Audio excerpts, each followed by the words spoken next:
#1 Iron Age booty daddy.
Ladies and gentlemen, welcome back to Iron Age Nights. How is everybody doing this evening? Hello, chat. Oh man, the chat's already spicy tonight. Oh, this is going to be a good show. Can't wait. Oh man. All right, let's get it going. Ladies and gentlemen, as you may know, King Richard, the man, the myth, the legend, he is not here currently. He's going to be a little late. He did say that he was going to be a little late, and we will make fun of him for that. Although we will also understand because he's traveling for work right now, and travel is absolutely abysmal. So just when Richard shows up, just make sure that you show him the love in the chat. We can still call him the late King Richard. Right, the late King Richard. The once and late king. Anyway, so let's go. Before we get to our absolutely fantastic co-host and possible co-hosts, depending on what happens with Richard and our fantastic guest this evening, let's say hello to the chat over on Rumble. Hello, chat. We've got Skunk's Workshop, HP Hunter Writer. He's Herman P. Hunter, the Lore Forge. Herman. Right, yeah, Herman. Yeah, he's already been. Yeah, he's. We've got Lieutenant Bob, known on YouTube as King Bob. King Bob, how are you doing? We've got 10 Cage over there as well on Rumble. Hello, I love seeing everybody over on Rumble because people over on Rumble are people who are not watching on YouTube, and YouTube's been doing some weird things for creators lately. Very strange, very strange. Over on the YouTube, my opinion, but we'd probably get struck for it. Yeah, well, I know, right? Yeah, we can share our opinions on Rumble. We can't share our opinions on YouTube. I have thought about doing a thing where, like, we do Iron Age Nights for like the first hour and a half, and then after that, we transfer everything over to Rumble or something. I don't know. I gotta figure out how to do that. Iron Age Nights Unleashed. Oh, that'd be fun. That would be fun, ladies and gentlemen. He's here. Oh my God. The late King Richard. Hello. Yeah, let me see what it's using as my mic. Can you hear me? Yes, we can hear you, but it is definitely not using your normal microphone. Okay, how about this? Okay, there it is. There it is. All right. 10K says the return of the king. See.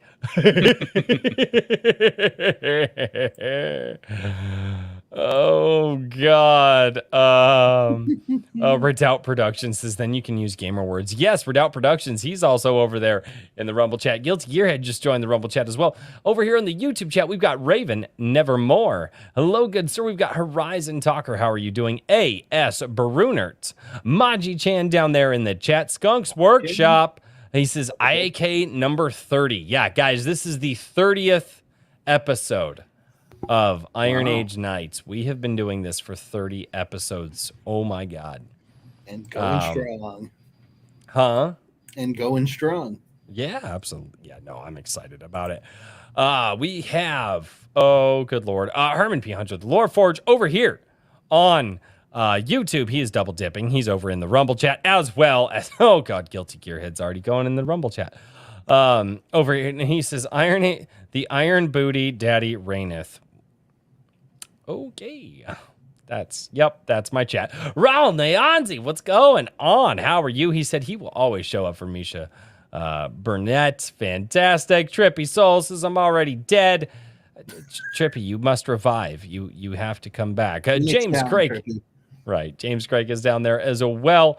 10K, he's double dipping as well between Rumble and YouTube. Redoubt Productions. How are you doing, good sir? Also double dipping. King Bob. He says, but. Now, Misha, I don't know if you know this, but there was a movie that came out many years ago. When I was a kid, my nieces and nephews loved to watch it. I was like 12. It's called Finding Nemo. And in Finding Nemo, he swims up to a boat, calls it the butt, and he slaps that butt. Now, that butt reminds me of the like button.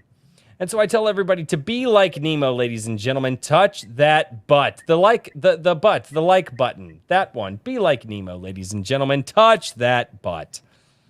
So not the Iron Age booty, the like butt. Yeah, no. My butt, the only person that's allowed to touch my butt is my wife. That's we've got Wrangler down in the chat as well. Guilty Gearhead, what's going on?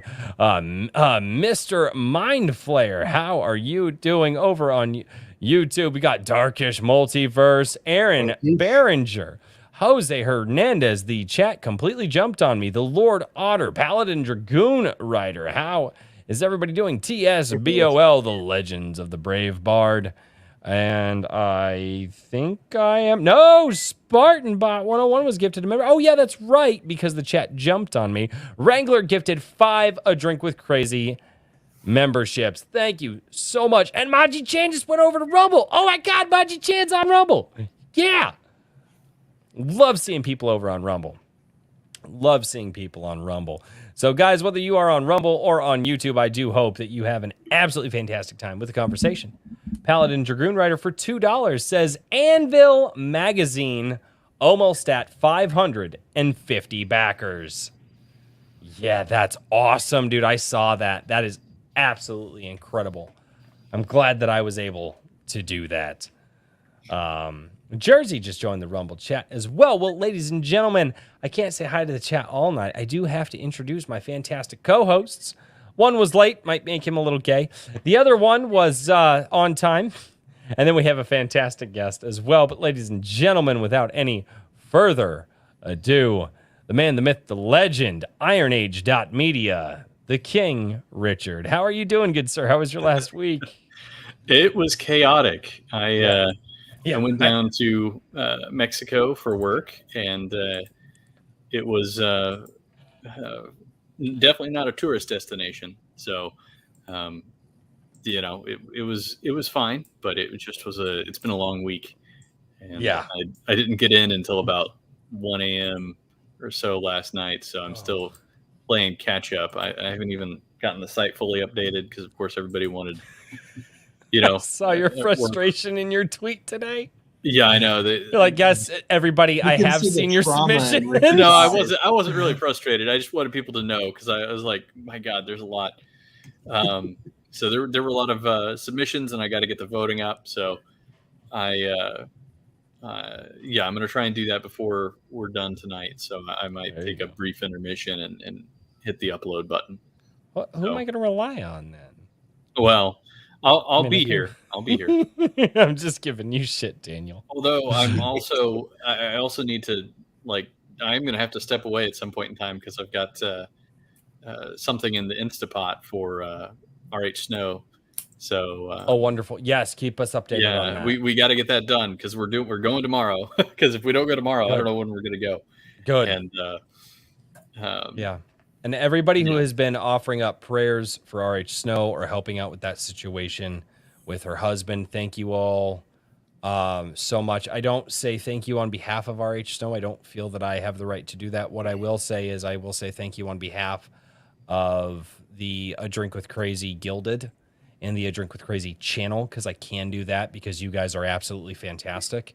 And you guys are coming together and rallying around somebody who needs it right now. And so thank you guys from the bottom of my heart for being just the absolutely amazing people that you are. Seconded. Yes, and I'll send everybody's regards. If you want your name added specifically to the card, please DM me on some platform. Just make sure it's an actual direct message and not like a tag. And let me know if you want to add your name and if you want something other than your screen name used. So, I do. Paladin, I will do that. But send me a DM because I don't trust myself at this point. I think you just did. But anyway, yeah. So that's all I was going to say is I'm like, we're going tomorrow. Huge shout out to Sword Rush, who's I think is in chat. I don't know. Yes. No, Sword Rush is not in chat tonight. Sword Rush is an absolute beast. He and his wife did the like basically almost all of the cooking and prep for everything. So huge shout out to them. Yeah. Anyway, I don't want to keep rambling about it, but if you want your name in the card, DM me tonight, or else it's going to be too late tomorrow. Generally, at this point, I do not address chats or anything like that. However, I am absolutely going to address this chat because HP Hunter, writer, over in Rumble, that might be the day job, Colin. That might be the day job, guys. So, but HP Hunter, writer, says, I'm telling you, he uses hair gel on the wig. And then he follows up with, no man has such naturally bounce and form in their hair like that. I suspect follicular juicing. First of all, okay, I think that's God just blessed me more than he blessed you, good sir. And second of all, no, there's nothing in the hair. I don't know, Daniel. I've never heard the term follicular before, and the fact that that just rolled right off his tongue makes me think my ass, I struggled through it. Don't even try to change that. Historical revisionism. Historical revisionism right there. I'm going to have to go with Royce on that one because I saw in his eyes the look of how the hell do I say this? Mr. Daniel P. Riley, how has your last week been? The usual. Well, there went my soul. It's always the same thing. Serving other writers, helping them make their projects incredible, and working on my own stuff. I've been getting multiple phases of the end of the month book launch project, aka the super secret project, because I know it pisses Royce off. And other than that, that's just and guys, no, he does a lot of work for a lot of people. Actually, he even helped me and gave me some quick pointers for a video that I'm prepping. I'm hopefully going to get the Dr. Stone video recorded tomorrow because it's supposed to be raining like all day.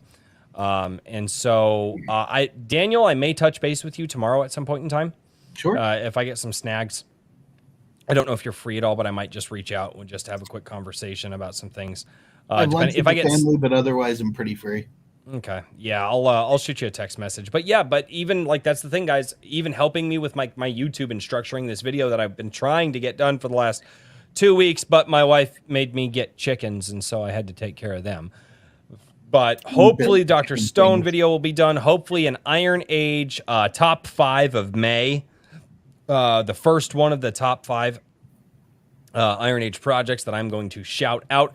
And there are going to be some things in there that you might not think of or remember, but that's going to be another video. And then I'm also going to do another Eric July Isom video talking about the character of Isom. So those are the 3 on my docket this weekend, and I am hoping to do get some higher quality stuff out there. And then I also have to, move my entire setup and build an office area. So we shall see. For $5 over on YouTube, Kikomon says, show me, show you. Kikomon. Drunk Kikomon. Oh, yeah. Gonna be a good night. Absolutely. Now, ladies and gentlemen, I will no longer be reading super chats until later in the show, unless it's relevant to the conversation, because we are going to introduce our guest. He notices. And he notices. What did I notice? No, unless it's relevant to the conversation, yes. And you notice. Also, yes. Dr. Stone, anime or manga? I'm not caught up with like the manga story. I know, I believe Dr. Stone was finished already. So we'll be covering the show and some philosophy in the show. That's the whole point.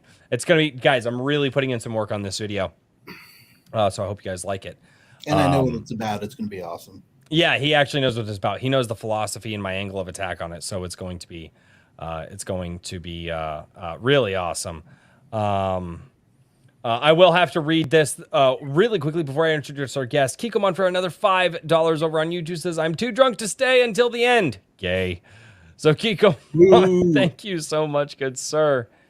And without any further ado, ladies and gentlemen, we have with us this evening Misha Burnett. Good sir. Hello there. How are you? I'm all right. I feel kind of bad about my work phone ringing during the rest of the conversation, but fortunately, it's not something I have to do tonight. I can do it tomorrow. So I'm all right. I got a million things going on as usual. I never know what to say on these things. I sit there and I'm like, hi, do the Princess Di wave. And I don't like talking about myself. I know how you feel. Yeah, staying busy. I'm really excited about my next short fiction project. But in addition to that, I kind of there's kind of a good description of my my work life right now, or my fiction writing life, what I want to be my real work life, in that I've got 3 upcoming anthologies I'm involved in. One of them is the Fantastic Schools Faculty, which is a series of collections that are not Harry Potter, but are schools that teach magic is the theme. And I've been in a couple, and I've got another story I'm working on that they had some edits I'm doing. So there's that going on. After Small Worlds is finished with a Kickstarter, Kursova is doing the Mighty Sons of Hercules, which is stories based on basically Italian drive-in movies. Apparently there was a whole series of stories or films that were made in Italy in the 70s, 60s and 70s about the son of Hercules, and Kursova liked the idea so much so I've got that collection that's going to be, or anthology that's going to be going out, and I've got a Son of Hercules story in that. And then the third one is Jay Mansfield, I'm going to mispronounce it again, Wixel, who does Tales to Make You Vomit, is doing. Oh yeah, we've covered that. That looks so good. Yeah, he's doing his anthology, and I am one of the first contributors to the greater vomit verse, and that I will have a story in that. So it's like, I am all over the place in terms of everything from young adult, magical school stuff through heroic Hercules to vomit stories. Which is, I guess, it's interesting. I always try to push the limits of whatever I'm doing. I work in different genres. I do, and that's what Small Worlds is. It's my other collections were all a specific theme. I've got one horror, one science fiction, one fantasy. I've got the magical detective stories. This one is just a little bit of everything. So, but I'm excited about that. So it's like, I keep trying to quit writing. I keep telling myself, this is it. This is a waste of time. I'm not making any money doing this. I'm going to stop beating my head against the keyboard and I keep failing at quitting. That's the best thing to fail at. Yep, sure is. I don't know. Well, so let me touch base here real quick with you in a way that I really love to start the show. I would love for you to give everybody in the chat and myself and everybody out there who's watching, give us a little bit of background on you and tell us how you got started in writing. Does it start when you're a kid, when you're an adult, maybe a couple years ago? How do you get from how do you get to the Misha that's here today? Oh, good Lord. Misha Burnett origin story. Welcome to A Drink with Crazy. Okay, well, you realize this story begins in 1963, okay? That is a year before my dad was born. Yeah, well, it's the year that Elric, James Bond, and Doctor Who all were born. So, I mean, it's a great year. 63 was awesome. Anyway, I've always loved science fiction and fantasy. I grew up reading my mother's old books, which means that I read a lot of stuff that, she had a lot of new wave stuff, Philip Dick and Samuel Delany and, people that I probably should not have been reading as young as I was reading. Always wanted to write. Interestingly enough, the other main love I had as a kid was poetry. I fell madly in love with Edna St. Vincent Millay and T.S. Eliot and Walt Whitman, and I just adore poetry, and which is why in my last collection, Atlas of Bad Roads, I had a poem along with every story. Then didn't really do a whole lot serious with it for the next 40 years or so. It was I was married, and I was married for 16 years, 3 children who are now grown and probably your age now. And so, I was concentrating on basically just trying to make a living. We lived in California for a while. We lived in Arizona for a while. And so I didn't really have time to do anything other than bare survival. Then after I got divorced, I started looking into it again. Published my first novel on Amazon in 2007, I think. Wow, that far back. That's awesome. I think it was. That was when it was just like the Wild West, and everybody was like, oh, wow, you put books on Amazon and 6 months later you're a gazillionaire. It did not happen. I self-published 4 novels. It's a series I call the Book of Lost Doors that is loosely based on the cosmology of William S. Burroughs. The Cut Up trilogy, although I don't do cut up writing in it. They're still out there. They're still, and wouldn't repudiate them. I wouldn't say, but it's like I wrote series novels because that's what I thought everybody had to do. You know, right? You write a book and then you write another book and you make it into a series, and then this weird little blog on WordPress said, "Hey, I'm going to publish a magazine of Sword and Planet stories." And I'm like, "What the hell's a Sword and Planet story?" And then he's like, "Well, you know, it's like Edgar Rice Burroughs and you know, people going to other planets and hitting things with swords." And I'm like, "Oh, okay." And I think most of us could be down with going to another planet and just hitting stuff with swords, just to see what happens. Just to see what happens, yeah. So I decided to do a mashup of Lovecraft and William Burroughs, and I wrote a story called The Hill of Stars, and he took it, and that was issue 1 of Kursova magazine, and I've had a wonderful relationship with him ever since. A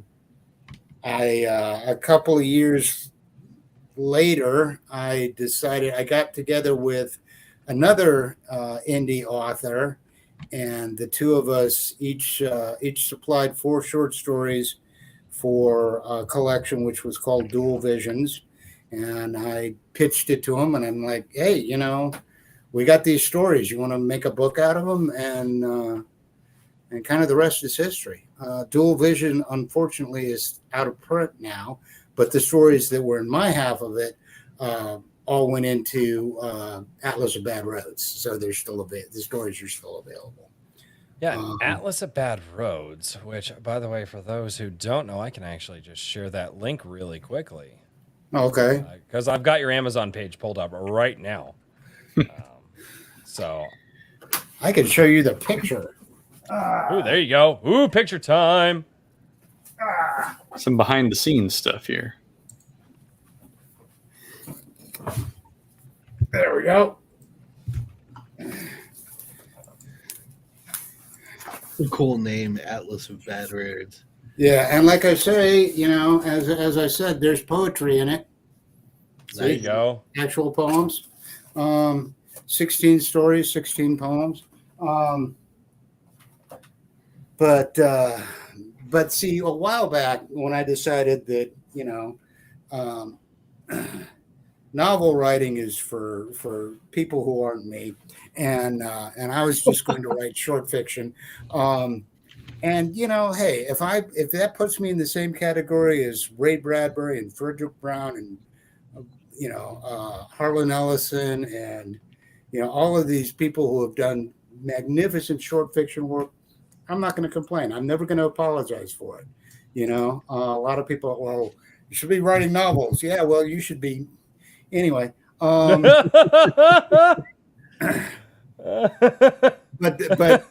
I decided that what I wanted to do, what was going to be my kind of my benchmark, was that I wanted one anthology of science fiction, one of fantasy, and one of horror, and then I also got Bad Dreams and Broken Hearts in there, kind of by accident, and I managed to do that, and so it's like, you know, I'm not going to apologize for it. This is what I do, and I like doing it. It's my output isn't as great as, you know, most of your pulp rev writers, but you know, I'm creating a new universe every 10,000 words. Okay, cut me a little slack. It's not like I get to you know coast along in the same world for a million words. Am I even coming close to answering your question? By the way, yep, perfect. No, yeah, I'm. Perfectly. See, again, I told you before. I told you before we started this show that the whole point of this show is to introduce you and who you are, and obviously touch on some of your works to the chat, so that way everybody can get to know you. So that way they can know that when they send off their hard-earned dollars to somebody, it goes to somebody that they they feel like they know a little bit and they can agree with on something, whether it's writing or fiction or the stories that we grew up with, or sometimes we get people in here that like they talk politics a lot, and it like, but I want my chat to get to know you so that way they are more comfortable sending their dollars to you, and they know that. Like I say this all the time. That's the point of this show. They get to know me too well. They're gonna start locking their windows at night, but not you gotta gauge it just right, Yeah. It's but I promise you. So my chat is, as I call them, they are aggressively supportive. They're here to help, and you will like it. So they might leave the windows open for you. It just careful whose window you go into. I was gonna say they've obviously got some judgment issues if they're here to begin with. So you don't have to worry too much. They'll help you in, but then they'll beat you. In terms of one thing I do like to point out in terms of people getting to know me is that I am a high school dropout. I left structured education at 16, and basically I have not been back since, and haven't missed it. Although for the last, for about 18 years, I did work for a university, but I did maintenance. I actually almost dropped out of high school as well. So yeah, I don't do the education thing. I've always worked with my hands. I've fixed postage meters. I've been a locksmith. I've been a general maintenance guy. I've done plumbing, air conditioning, electrical, and I think that informs my fiction. People. I have an awful lot of stories about maintenance guys running into weird problems at work. No, that's awesome though, because it's coming from. Well, we had that conversation briefly before. I think even Daniel showed up, but we had the conversation. I told you, I gave you a general description of what I did, and you're like, "Oh, you're a pipe fitter." Nobody would have gotten that. Nobody's ever said that in the chat ever, and it's because you get it. You've done the hard work. You absolutely. I'm assuming that your hands have probably been calloused at one point in time in your life. Maybe still are now. I technically have what is known as zombie fingers. And because I thought my phone was dying because it wouldn't react to the touch screen. But apparently people who've got really calloused hands have problems with touch screens not recognizing them. Yep. And yep. But I think that's also in the spirit of the popes. You look at a lot of the early Western writers. They were people who worked on ranches. They were people who actually rode horses for a living. Yep. The South Sea stories were told by people who worked on tramp steamers. Nowadays, it's like, if the New York publishing apparatus had its way, everybody would be going to MFA programs, and you'd have all these stories written by, and which is why, your basic literary fiction is, the story of a middle-aged professor at a small liberal arts school who has an affair with an 18-year-old student. I mean, that's what you get with literary fiction. I like the and corporate drama. Yeah. Oh God, yeah. Now, see, courtroom drama, or did you say corporate? Corporate. Oh, well, I was thinking courtroom drama because that's another example I like to use. That genre was basically invented by John Grisham, who was an attorney. Mm-hmm. He wrote The Rainmaker kind of as a fantasy fulfillment when he was in law school.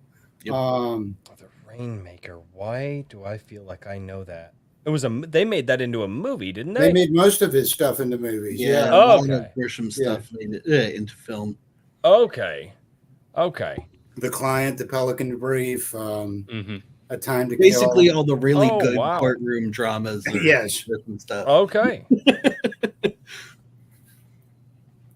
But yeah, I mean, the thing is, and that's what I always encourage people. And you know, I've got a lot of online friends who are either, you know, in the process of breaking into writing or trying to break into writing, and they're always, well, I don't have anything to you know, my life is so boring. Well, no, there's no matter what you do for a living, your life is only boring if you believe it is. Right. Yeah. And indeed, you know, people, I don't want, goodness gracious, he just transformed. I didn't know. Yeah. He does Sorry, that I've had a lot of beer. I need to excuse myself for a minute. I'll be right back. Got to break the seal already. Oh, okay. Well, that's fine. But I don't particularly want stories about, you know, warriors that are written by people who work in coffee shops. I want stories about people who work in coffee shops. About, you know, no matter what you do, if you've worked retail jobs, you know more about human psychology than you know, anybody who's just studied the subject academically. You know, whatever your job is, you can find some way to translate that into something interesting. And I tell people, you know, just go through your daily life and just think to yourself, okay, if, you know, it's 11 o'clock, I'm in my office, I'm doing my spreadsheets. What would happen if, you know, a horde of zombies came through the door right now?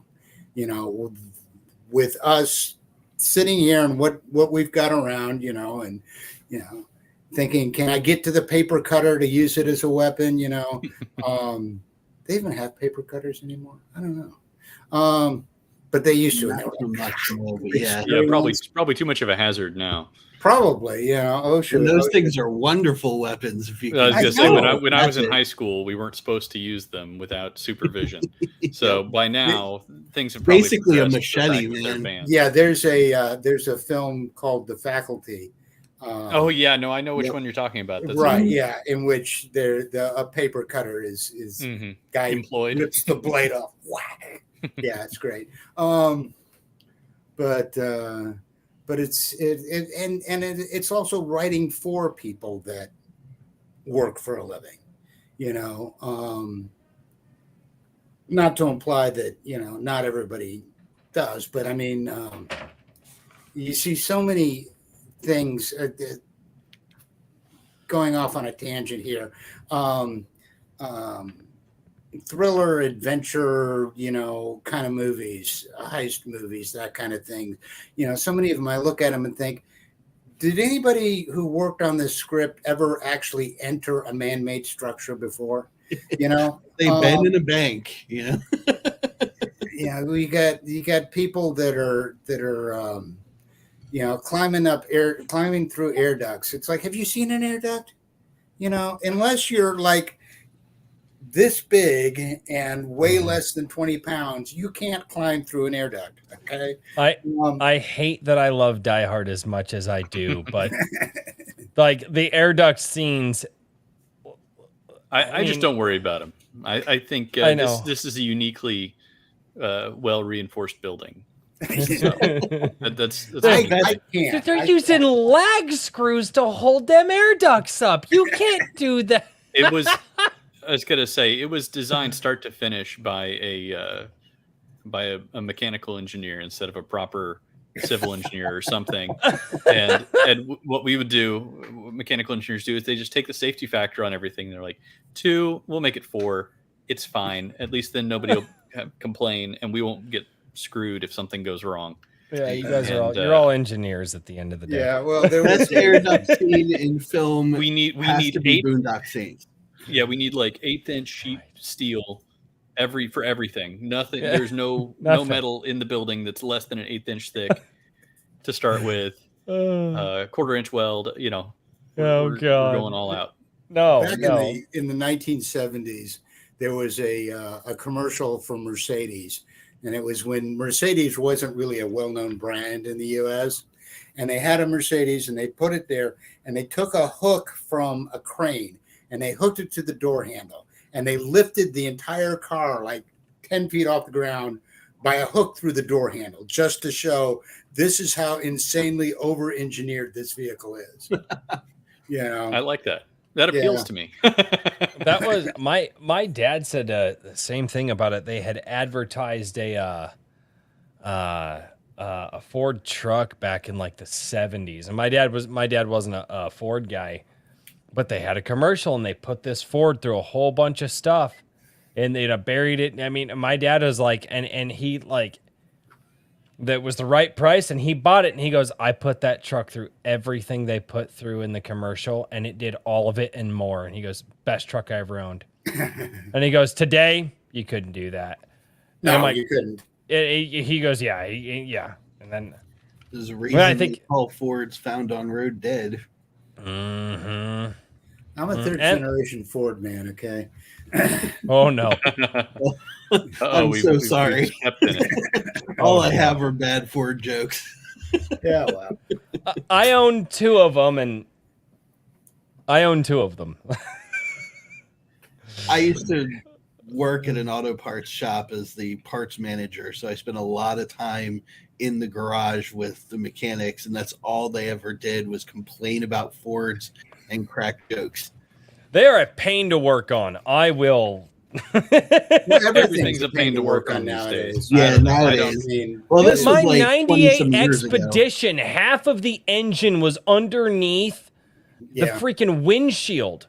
Just to change the plugs out on that thing was a nightmare. And that was a 98. Yeah. No, the days when you used to be like, hey, you got to get a couple of guys over here. We're going to put a new motor in my, no, not anymore. Oh, yeah. You're not putting a new motor in a weekend. That's for sure. Nope. So, what are you drinking tonight, good sir? I am drinking Electra Moscato. Is that a wine? It is a wine. Yes. Yeah, it's a sweet wine. Okay, fantastic. Yes, my roommate brought it home from work. Oh, there you go. Yeah. Never turn down free booze. Yeah. So awesome. Yeah. I will say this, gentlemen, out of all the conversations that we've had so far on the channel, we haven't had a blue collar guy who's been open to talking about the blue collar work in life the way that Misha has, and I'm excited. I like this. Well, here, no, I could, transfer this to my phone, take it out to the van, and show you, I say we might have to reel Royce back in here. He's going to start asking you to see your garage. Oh no, it's bad. I'm not. They tried the after show. I'm not supposed to tangent. No, I do have you answered a question that I had lined up, which was about your each piece of short fiction, whether or not they fit into a larger universe, or if you had a couple of universes that you draw from. But you're saying that each one is a one-on-one.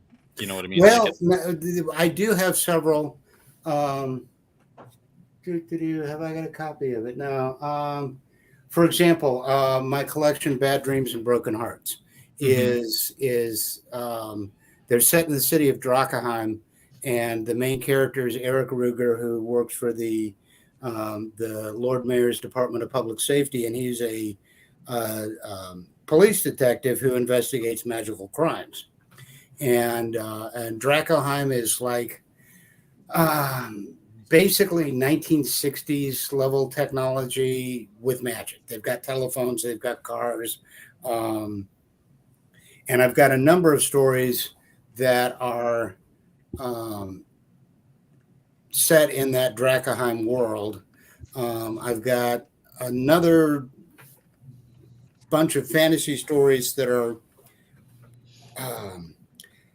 I call it kind of Ashkenazi fantasy.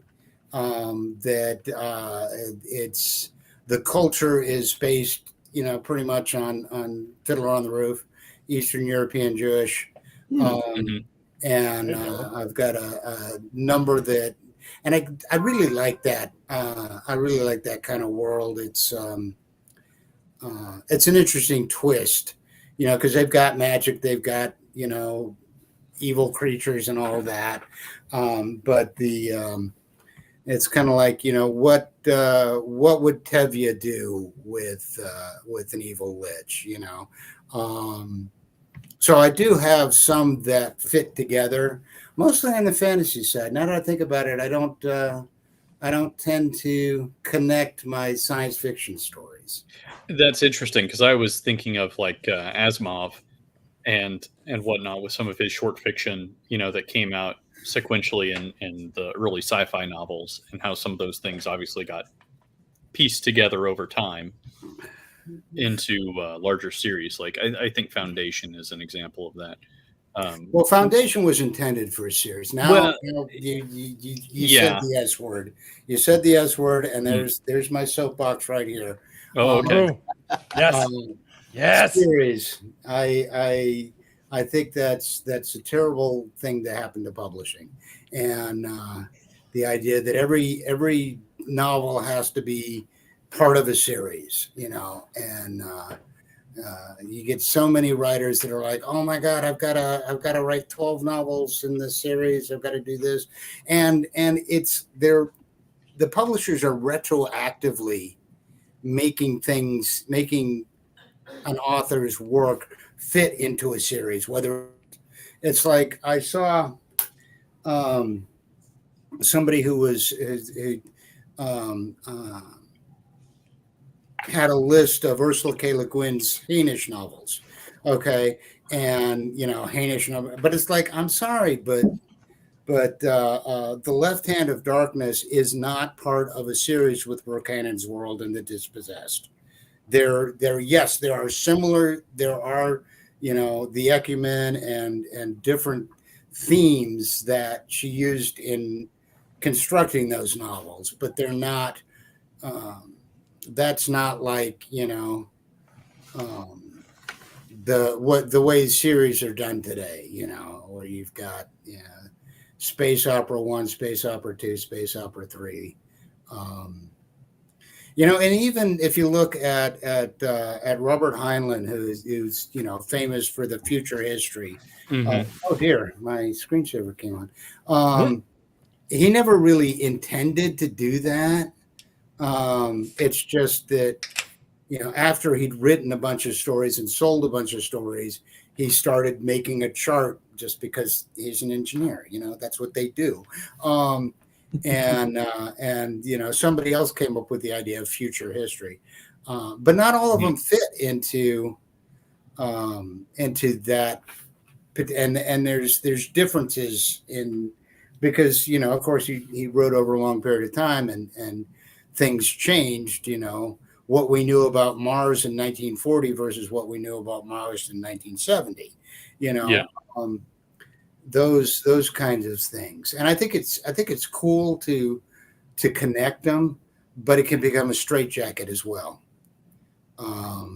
Yeah, I understand that for sure. I also think, it's kind of like you're saying, a lot of the series stuff has been publisher driven, and that's what I've heard as well. And I understand publishers, like, I can understand publishers wanting series because they sell better and everything else. I understand the rationality there, but I think that there's also, definitely, like, people got to be cautious about saying, all right, I'm going to sit down and write 10 novels, you know what I mean, in a row, and that's going to be how it works. The story takes as long as it takes. Yeah, and I find that between 10 and 20,000 words tends to be my sweet spot, which is on the long end of short story. And then, of course, you've got some people who are like, under 10,000 words, for a submission. And it's like, well, I'll see what I can do.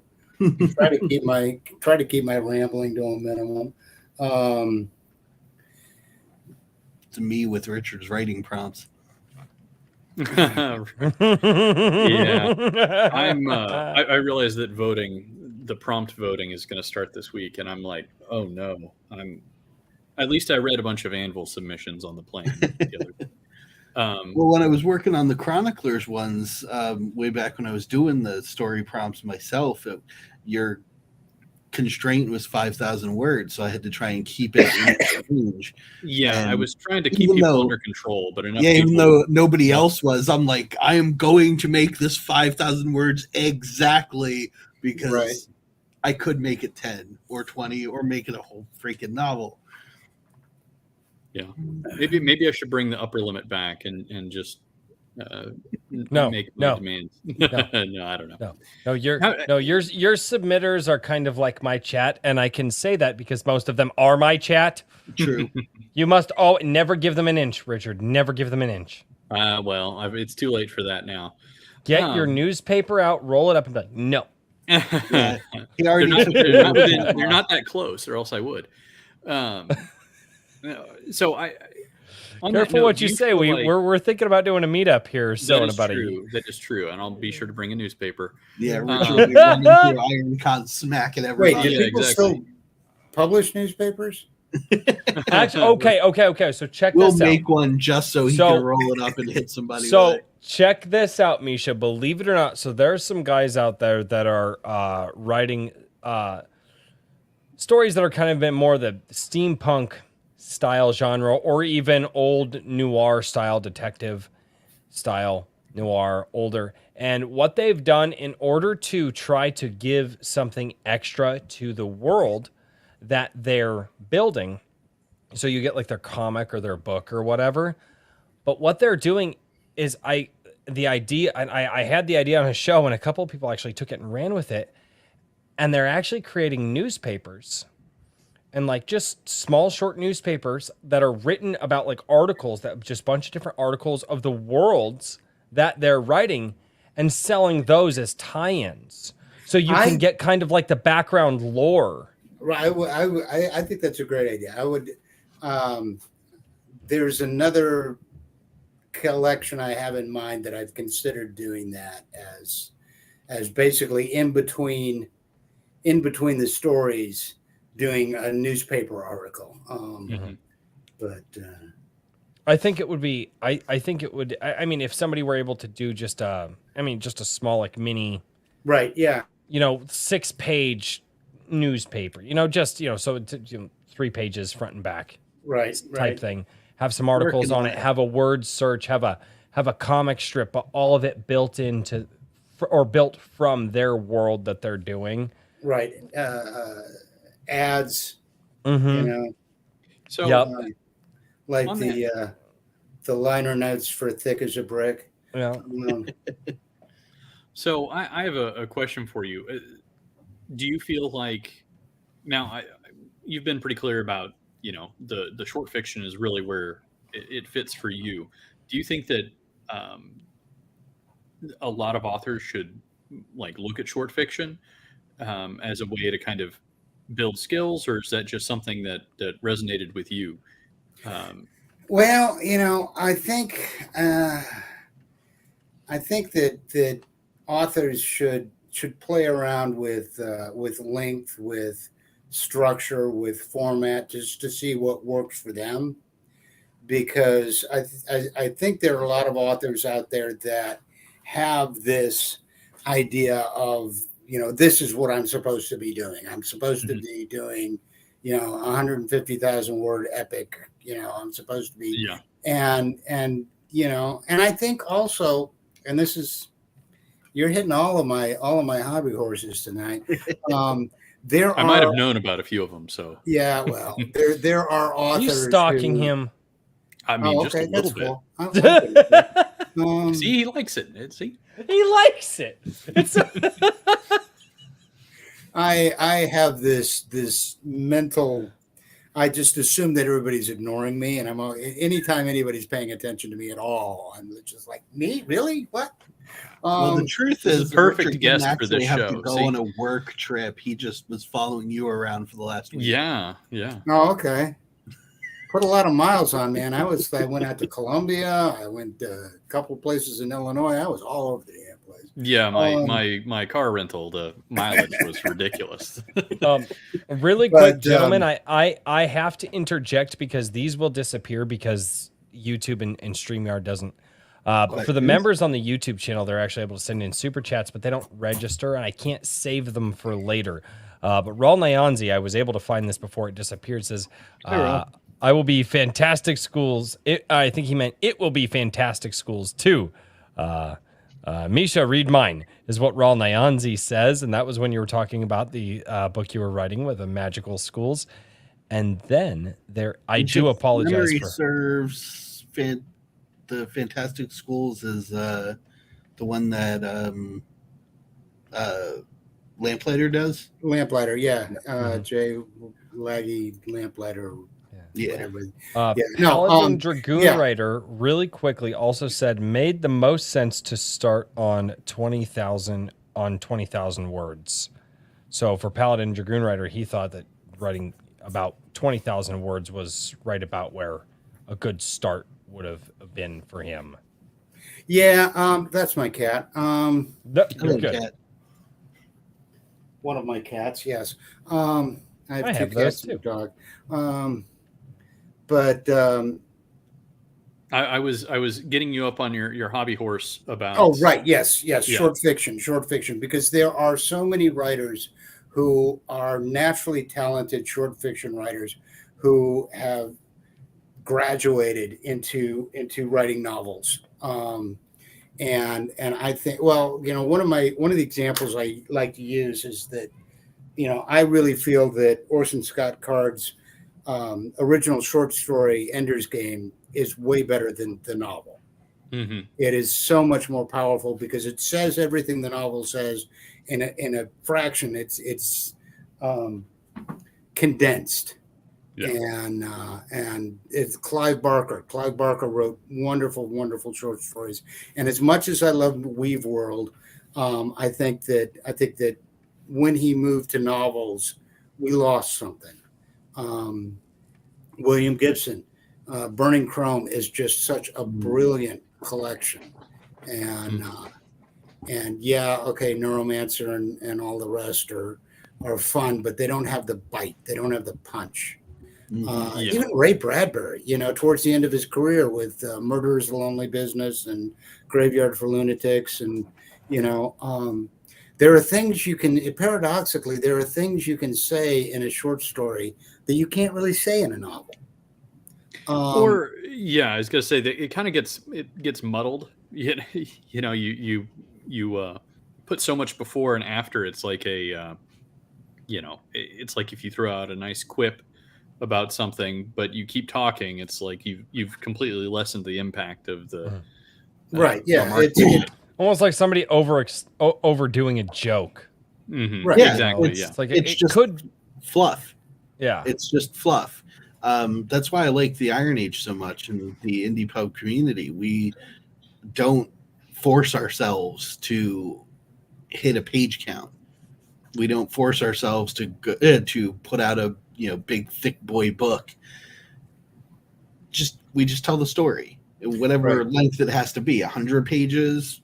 Raleigh, by the way, has clarified what he meant is that he is going to be in the Fantastic Schools book, and that I have read his. I read his story, and that one I don't think I gave him any notes on. I just said, "Yeah, go ahead, send it." Send it. Yeah, sometimes I'll give notes, and I can be really brutal, and I always warn people. They're like, "Could you read this story and tell you what you think about it?" It's like, let me stop you right there. And are you sure you want to know? Because I will tell you. I'm sure some of the folks in the chat who have worked with me can attest to the question of, do you want my personal reading opinion or do you want my professional opinion? Yeah, well, I'm not an editor, and I can just tell you what I think of it. What is all this money, by the way? all these dollar amounts that are showing up. Those are the super chats. That is the super chats. Those are people who are sending in money to ask questions and most likely just to make fun of me. Okay. But support the show. Yeah, okay. They support the show, and they're most of the people here now are actually a part of my Gilded community. Some of these guys are people who actually support me monetarily over through Gilded, which is similar to Discord, basically. I know Gilded. Yeah. So no, it's I've got my Gilded. My Gilded is one of the best on the planet, if not the best on the planet, and I don't the Wild West.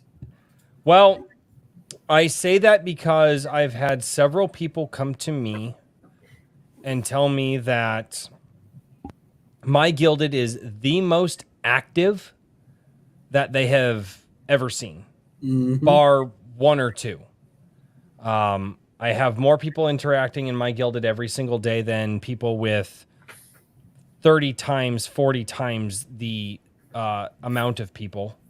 Yep. A lot of them are writers, creators, poets, musicians, and memers, and people just there to have fun. And they help each other out. They talk with each other. There's a massive network. You talked about networking early on.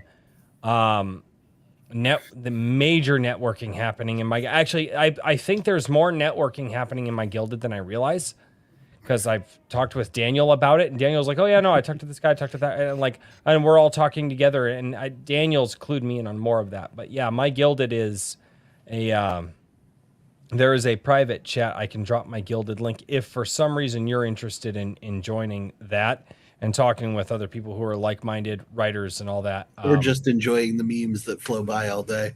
Oh, yeah, they've made a bunch of Brokeback Mountain memes of me. Got so much stuff to keep track of. Yeah. No, I know how you feel. It's simply Although I do miss G+. Oh, wow, that's old. Wow. Excuse me while I get my friggin' walker. It's all right. I'm there with you. But shots fired an hour into the show. I know. I'm like, I usually tell people, I'm like, you don't need to tell me how old I am. I don't feel that old. I'm not old at all. I'm 31. I'm not old at all. So I'm the oldest host on this show. Yes. Anyway, but I was going to say, Sorry about that. We ended up putting together a couple of different collections in using that. That's what we.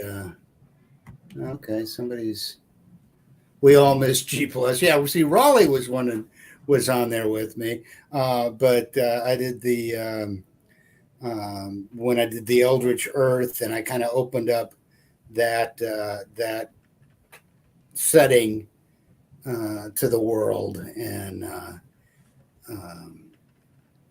the people who wrote the Eldritch Earth stories in that issue of Kursova, we all talked ideas on G+, and it was nice because there were people who actually knew what they were talking about and could tell the difference between the Devonian and the Cretacean and the Precambrian period, and actually give me some hard data on what the world would have looked like 140 million years ago. Got some learned folks in that group. Yeah, and that's the cool thing, is because and that's the internet in general. I probably spend way too much time on Twitter, but you never know when you're talking on Twitter and the guy you're talking to designs nuclear submarines for a living, and you'll say something and like, well, no, actually there's that and the other thing, and I always tell people that if they have security questions, that I am available to because rule of thumb, if you've seen it in a movie, odds are it wouldn't work in the real world, just Yeah, I don't want anybody to be giving actual, this is how to break into a safe information in their books, but at least make it plausible. And it's like we were talking about, crawling through ducts, and but trust me, in terms of even fire alarms. Come on, everybody ought to know how a fire alarm works, but they don't. Yeah, no. So the fire alarm works when my wife forgets that she left the kids' pizza in the oven, and then the fire alarm works. She's not watching right now, so I can make that joke. My wife, amazing cook, but she's gotten so good that she's just like, I don't need to set the timer all the time. So she'll throw something like just an oven pizza in for the kids, and walk away. She's like, no, it's fine. And then she'll forget. And then I remind her that she forgets. And, then I'm in trouble. And that's how fire alarms work, ladies and gentlemen. Fair enough. Am I a little off on that? I feel like my definition was a little bit different than yours. Well, yeah, I am not a good person to be watching thrillers and heist movies with, Oh, no. Oh, my wife hates it when I watch movies with her because I'll start pointing stuff out. I'm like, that's not how that works at all in any way. The big exciting scene in Speed with the very beginning, not even getting to the car part, which was just so utterly ridiculous. But in the beginning, there's a scene where there's this elevator that's hurtling down, and it's like, guys, no, elevators are not designed. A lot can go wrong with an elevator, but even if you cut the cables, it won't drop down the shaft. You would have to do so much. There's so many different kinds. There's like 3 different safety systems to prevent that from happening, and you have to disable all of them. For a catastrophic failure like that to happen, you are talking, I mean, even at this point, 1 in a billion. Yeah. Maybe more, maybe 1 in a couple of billion. I mean, but that's what's so fun about movies, right? Is that you get to play out those 1 in a billion chances of something happen. But there are times, like, my wife has flat out looked at me and she's like, shut up, I don't want to hear it. And I'm like, but it doesn't work like that. And she's like, I don't care. I'm all right. My roommate is a big true crime fan, and she was into Anne Rule way back when, and is always watching these documentaries, and she likes CSI and NCIS, and I like NCIS, but until they got rid of DiNozzo. Yeah, basically. Well, it was really when they got rid of Ziva that I kind of lost interest. Yeah, because DiNozzo bickering that anyway. But the point is that I agree. I 100% agree. She'll sit there and like, oh, you fool! Can't you tell that's low velocity blood splatter? And she's a big Jack the Ripper fan, and she'll be like, oh no, that didn't happen. No, and that's always kind of fun, a little bit scary. I always get the feeling that if she decided to get rid of me, nobody would ever find my body. Yeah, I think it was Blanley Pardo was talking about how I think his daughter, he writes with his daughter, true crime stuff. And he was talking about his search history being, extremely incriminating. It's actually the opposite. It's like his wife is even safer now. He's like, I definitely can't kill you because the first thing they would do is go to my browser history and they would know it was me. So I do that for all my books. I research, look everything up, and sometimes it's some pretty wild browser history stuff.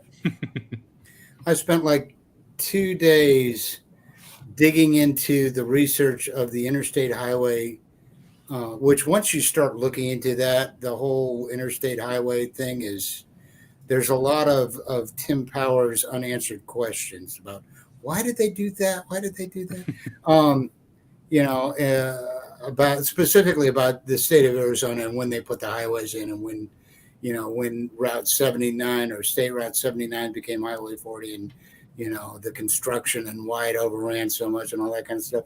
And I'm doing all this tons of research for a 6,000 word short story, And most of what I researched didn't end up in the story. I mean, I needed to know it, but yep. Yeah. Lights on my research. Hello, everyone. AGE Comics, what's going on, good sir? Say careful. If you start reading the chat, they'll start talking to you, and then it's just downhill from there. Yeah. Generally, we can make it about an hour and a half into the conversation before we get completely derailed, and then chat just ruins us all for the rest of our lives. It's usually about the 90-minute mark. I think our earliest was like 23 minutes. Well, see, I've got an edge here in that I absolutely don't care what anybody else thinks or says. So, being man after my own heart, sociopathic, and like I said, a lot of it. The cool guys are down at the bottom today. Oh God, no, we're not doing that. No, you can't just declare that. Too bad, just did. You suck. Yeah, well, see, I can see the YouTube chat, but I'm not seeing I don't have the other Rumble. Yeah, you won't see the Rumble chat pulled open unless you have that open. Rumble doesn't translate over to StreamYard. Okay. But no, it's I really don't know anything about Rumble, so it's just another streaming platform. It's gaining a lot of steam lately. It seems to be the popular place where the kids are going, and so if you're streaming, there's a lot less censorship. A lot less censorship over there. I mean, I would imagine that they'll eventually get to the point of censorship where YouTube's at, but for right now, no, they just let you kind of, fly your freak flag however you like over there for the most part. There are things they do stop, but for the most part, it's pretty open. Okay. So it's really nice. Well, see, mostly what I look for on YouTube is Gwen Stefani videos, so, That fits with my preconceived notions.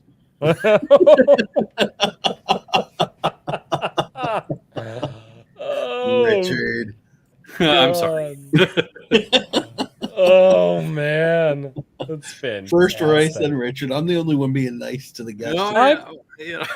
Well, it's the joke is the absurdity, Daniel. The joke is the absurdity. Yes. Oh God. I'm off track. I had a question and I just don't remember it. Well, here, I can get us back on track here. No, Lion Mill Studios, no. Come here, buddy. Come here. Oh, more show and tell. Yeah. Oh.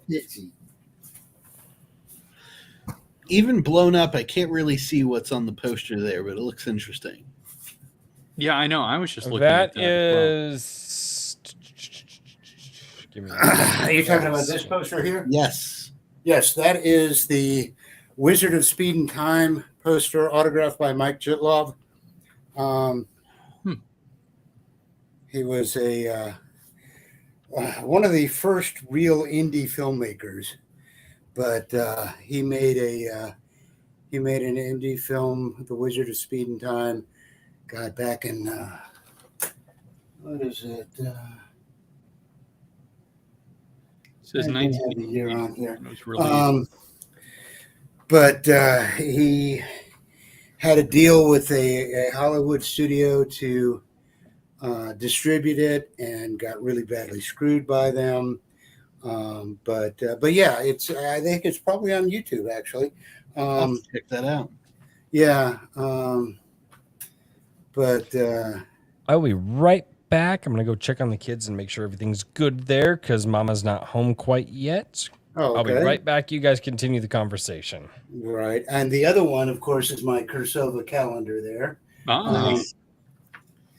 And let's see, what else I could start showing you my robot collection. Robot collection. I am curious. Well, now you got Richard's attention. Yeah, I was gonna say you've piqued my interest here.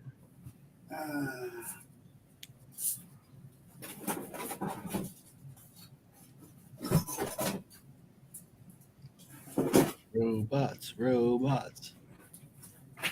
I'm always curious. Okay. Oh, cool.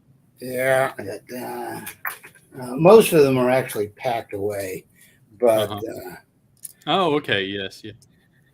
I've got a bunch of different. Got my robot dog. Yes. Yeah. There you go. No, it's interesting. It's years ago. Let me put these back.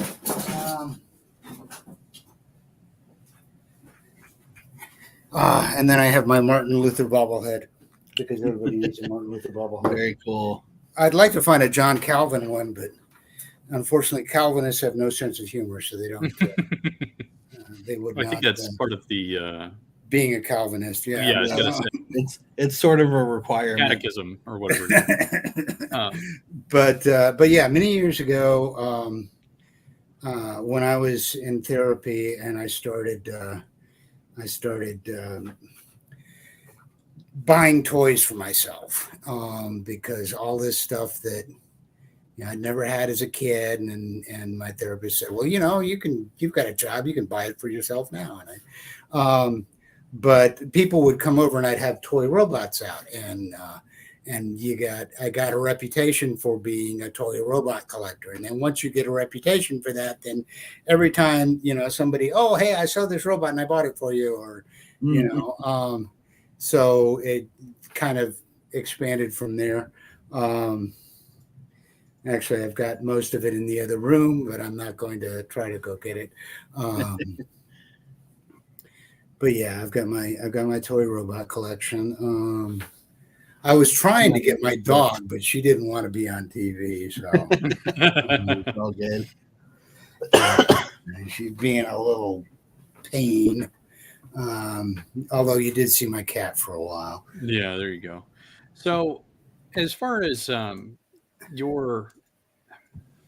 talked about some of the fiction that was influential to you at a young age and what you read. What these days, is there anything that you're reading up on that you're really enjoying? Well, most of my reading nowadays is in audiobooks. Okay. So I'm kind of limited as to at the moment my audiobook is H. Beam Piper's Little Fuzzy, which is great. I had never read it before. It's a classic. I don't recognize that one, but I'll have to check it out. Yeah, on my blog I do. I've been reviewing independent audiobooks, and Audible has got basically the equivalent of Kindle Unlimited, where they've got the Plus catalog, so there are free books, and you can download stuff, and if you don't like it, it doesn't cost you anything. Yeah. Just recently, I had. I'm an early adopter. To be honest with you. Yes. Oh, sorry. Speaking of robots, all right, you're back. You kind of phased out for a second. Oh, sorry. But no, I was feeling guilty because I should be listening to Declan Finn's Hellspawn on audio because he sent me the file.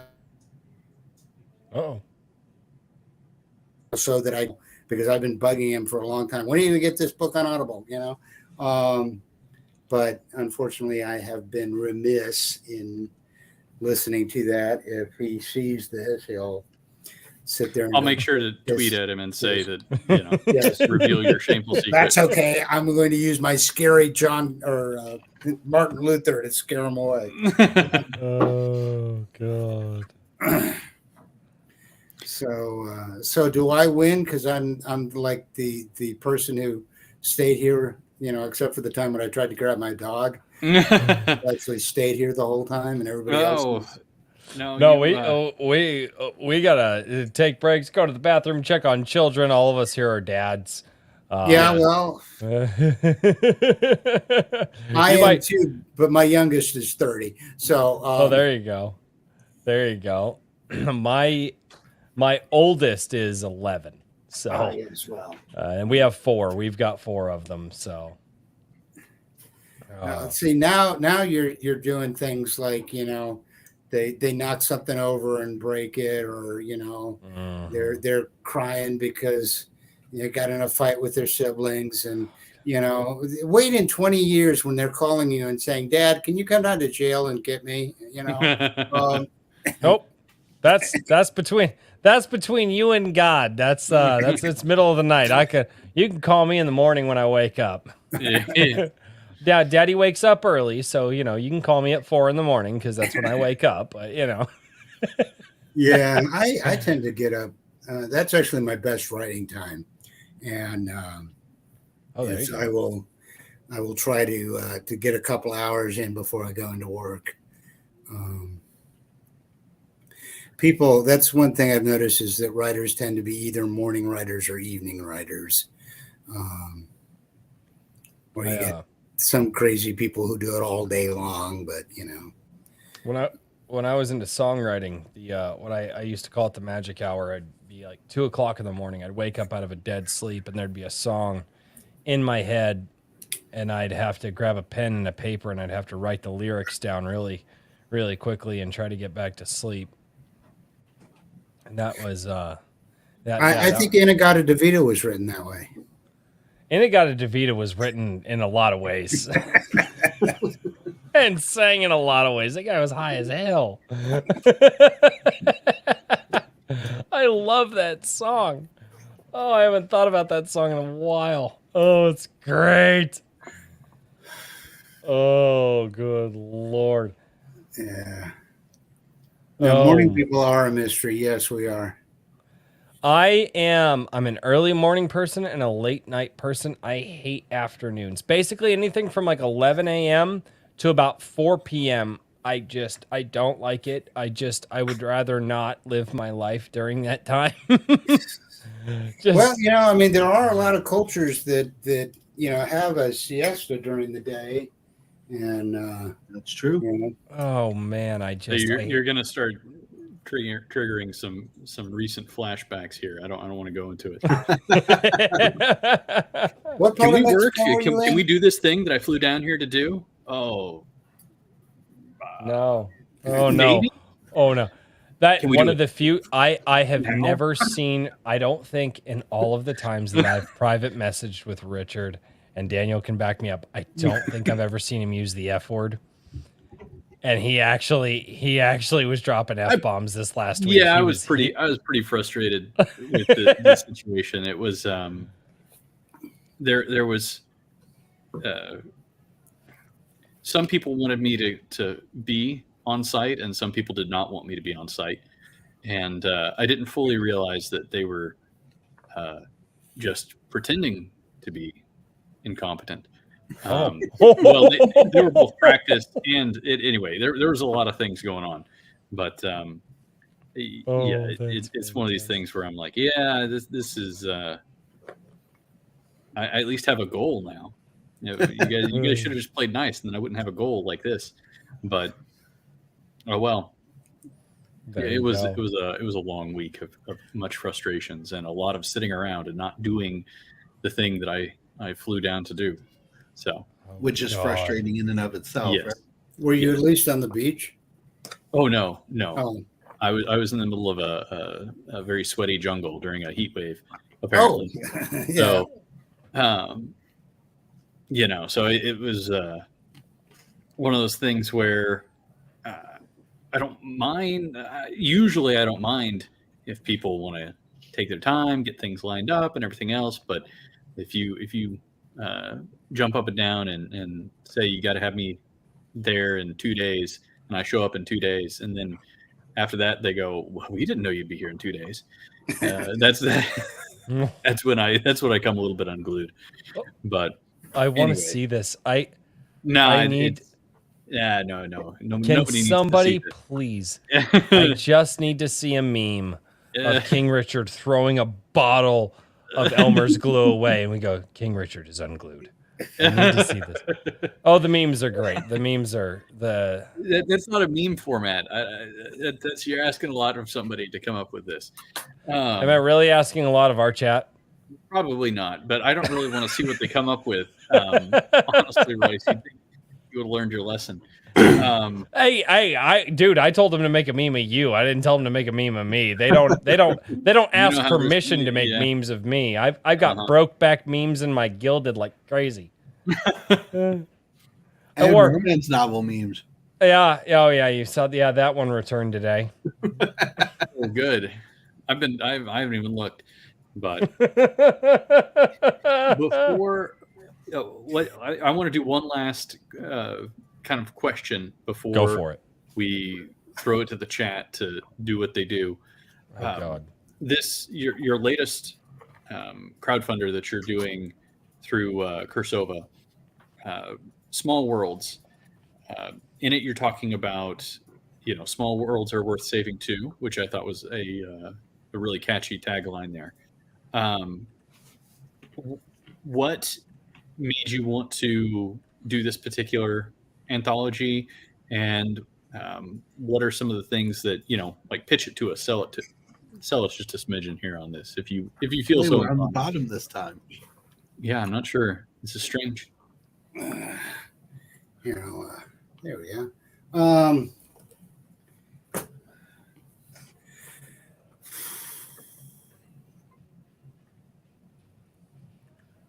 These are stories about ordinary people in extraordinary circumstances. They're stories about being scared because you're a very small person in a very big universe. A man is a small thing and the night is large and full of wonders.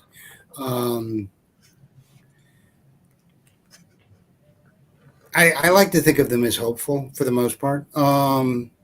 That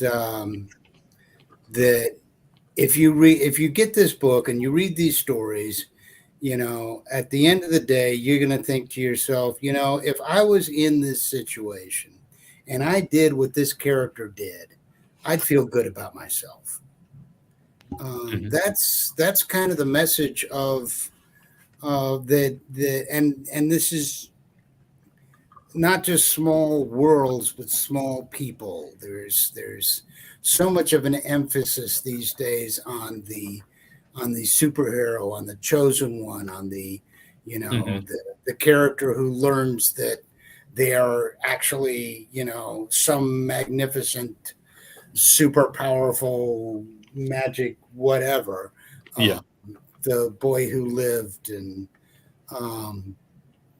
I that to me, I don't like that. I like Joe from down the street who works in an auto body shop, and all of a sudden Joe's got a dragon that's trying to eat him, and he doesn't have lightning bolts, and he doesn't have regeneration or all these superpowers. All he's got is his torque wrench that he's trying to beat the thing over the head with.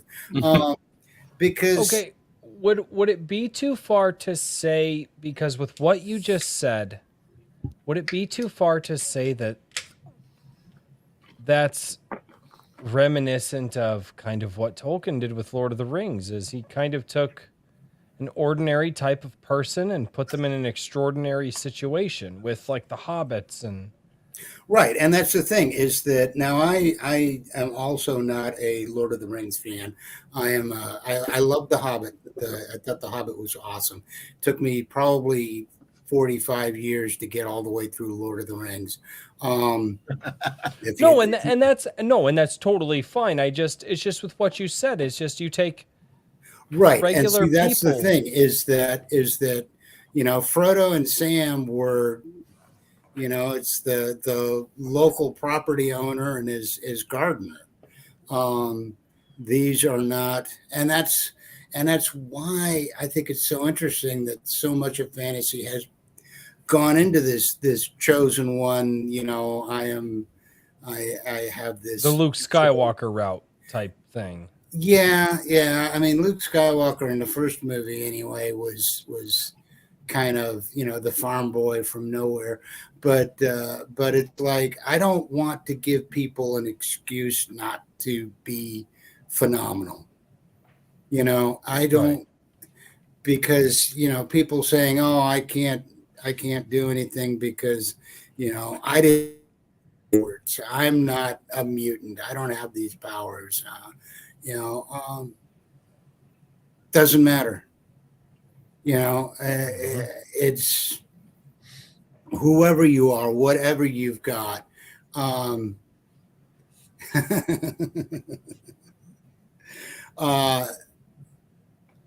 That's what you've got to work with. That's the hand you're dealt. And by God, play it as best you can. And, if somebody's talking about women prisoners in the Green and Pleasant Sky, and I want to get into that for a second. Sam Goyer, yeah.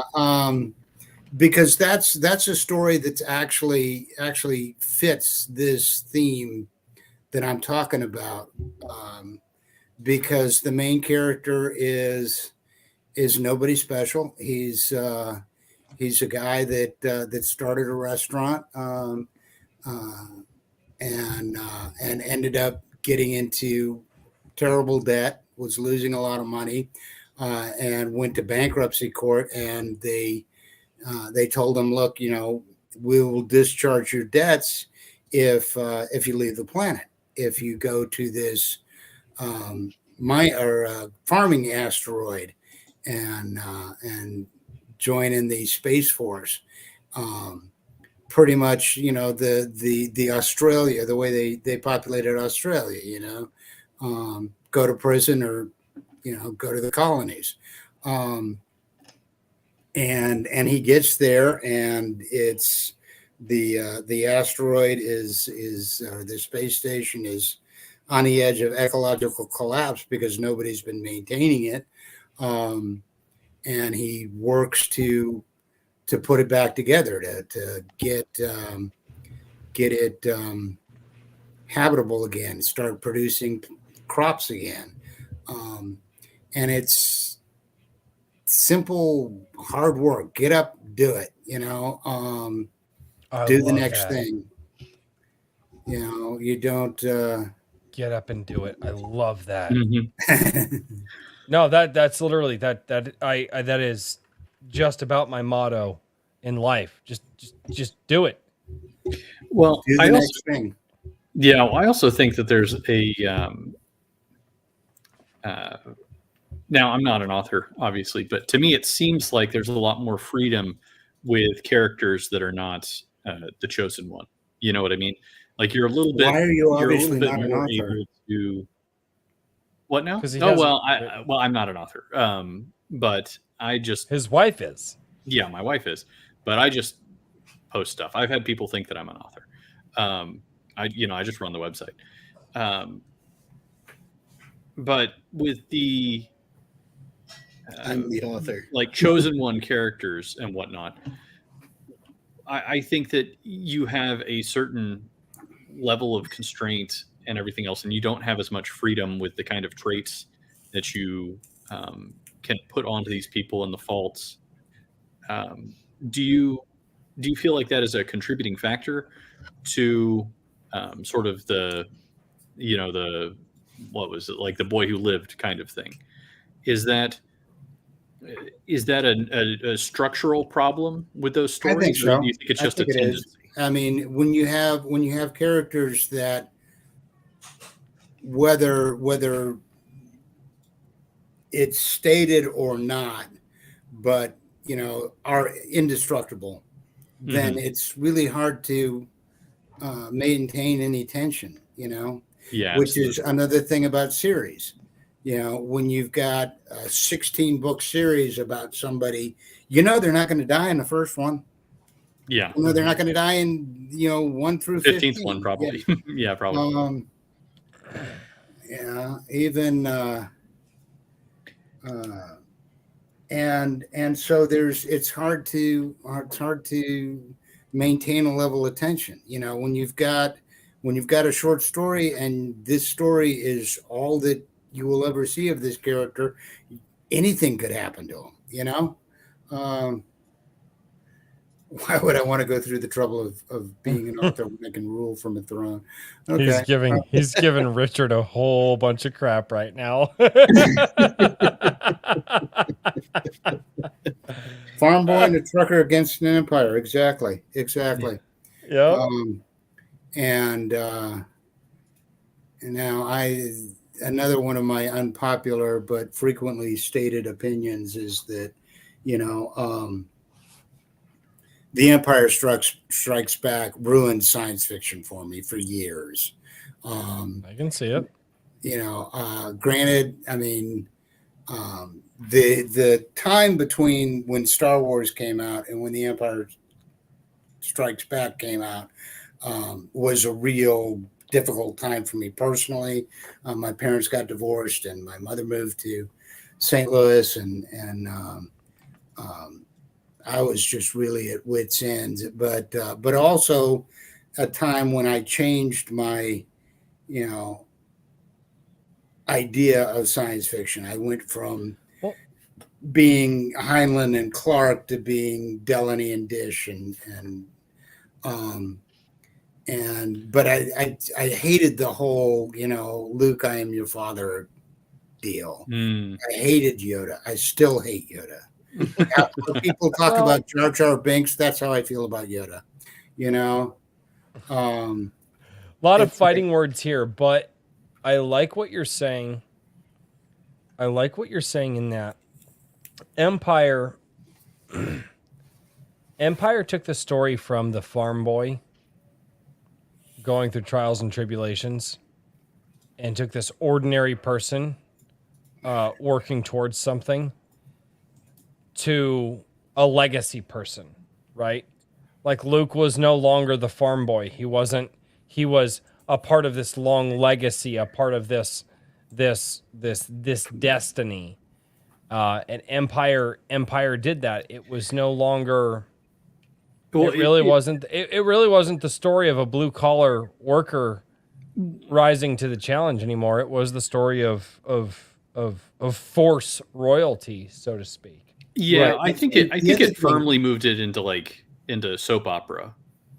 Well, okay, at the end of Star Wars, okay, you had the plucky kid from the sticks who rose to the occasion, like you said, who destroyed the Empire's big, weapon, saved the universe, won the heart of the beautiful princess, and Empire Strikes Back came in and said, no, none of that happened.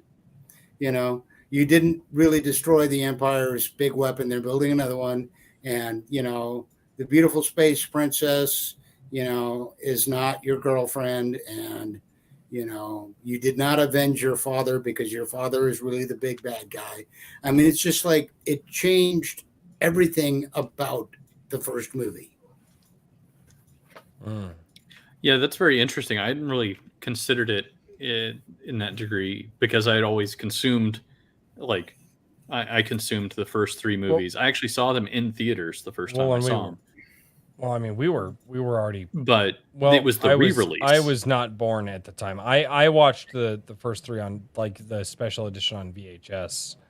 Well, what I'm saying is I hadn't watched Star Wars until they did the re-release of them in theaters before the prequels. So they did those a couple years before the prequels. So the first time I saw Star Wars was in theaters, which was really cool. It was a really neat experience. So Lieutenant Bob, I saw them I want 1 month. Let me interject over on Rumble. Lieutenant Bob says, I'm a huge Star Wars fan, and I've never thought of it this way. And I'm going to be honest.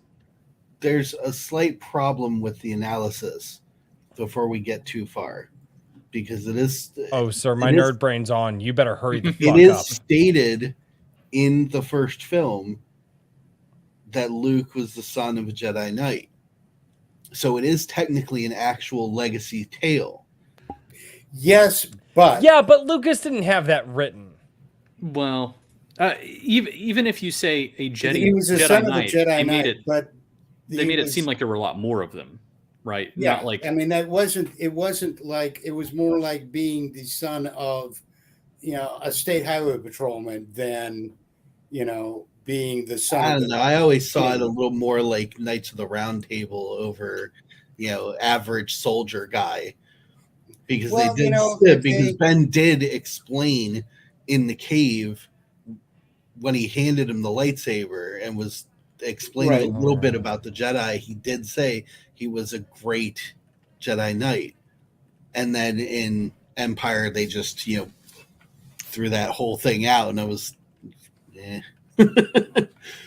But I mean, like I said, the whole thing about he avenged his father's death at the hands of Darth Vader, and all of a sudden, well, no, actually, you didn't. Yeah. So then, story, but I will say this though, I do like the redemption at the Return of the Jedi. Not necessarily avenging his father, but redeeming his father from the dark side. Return of the Jedi. I think I feel that's a decent through line. Do you disagree?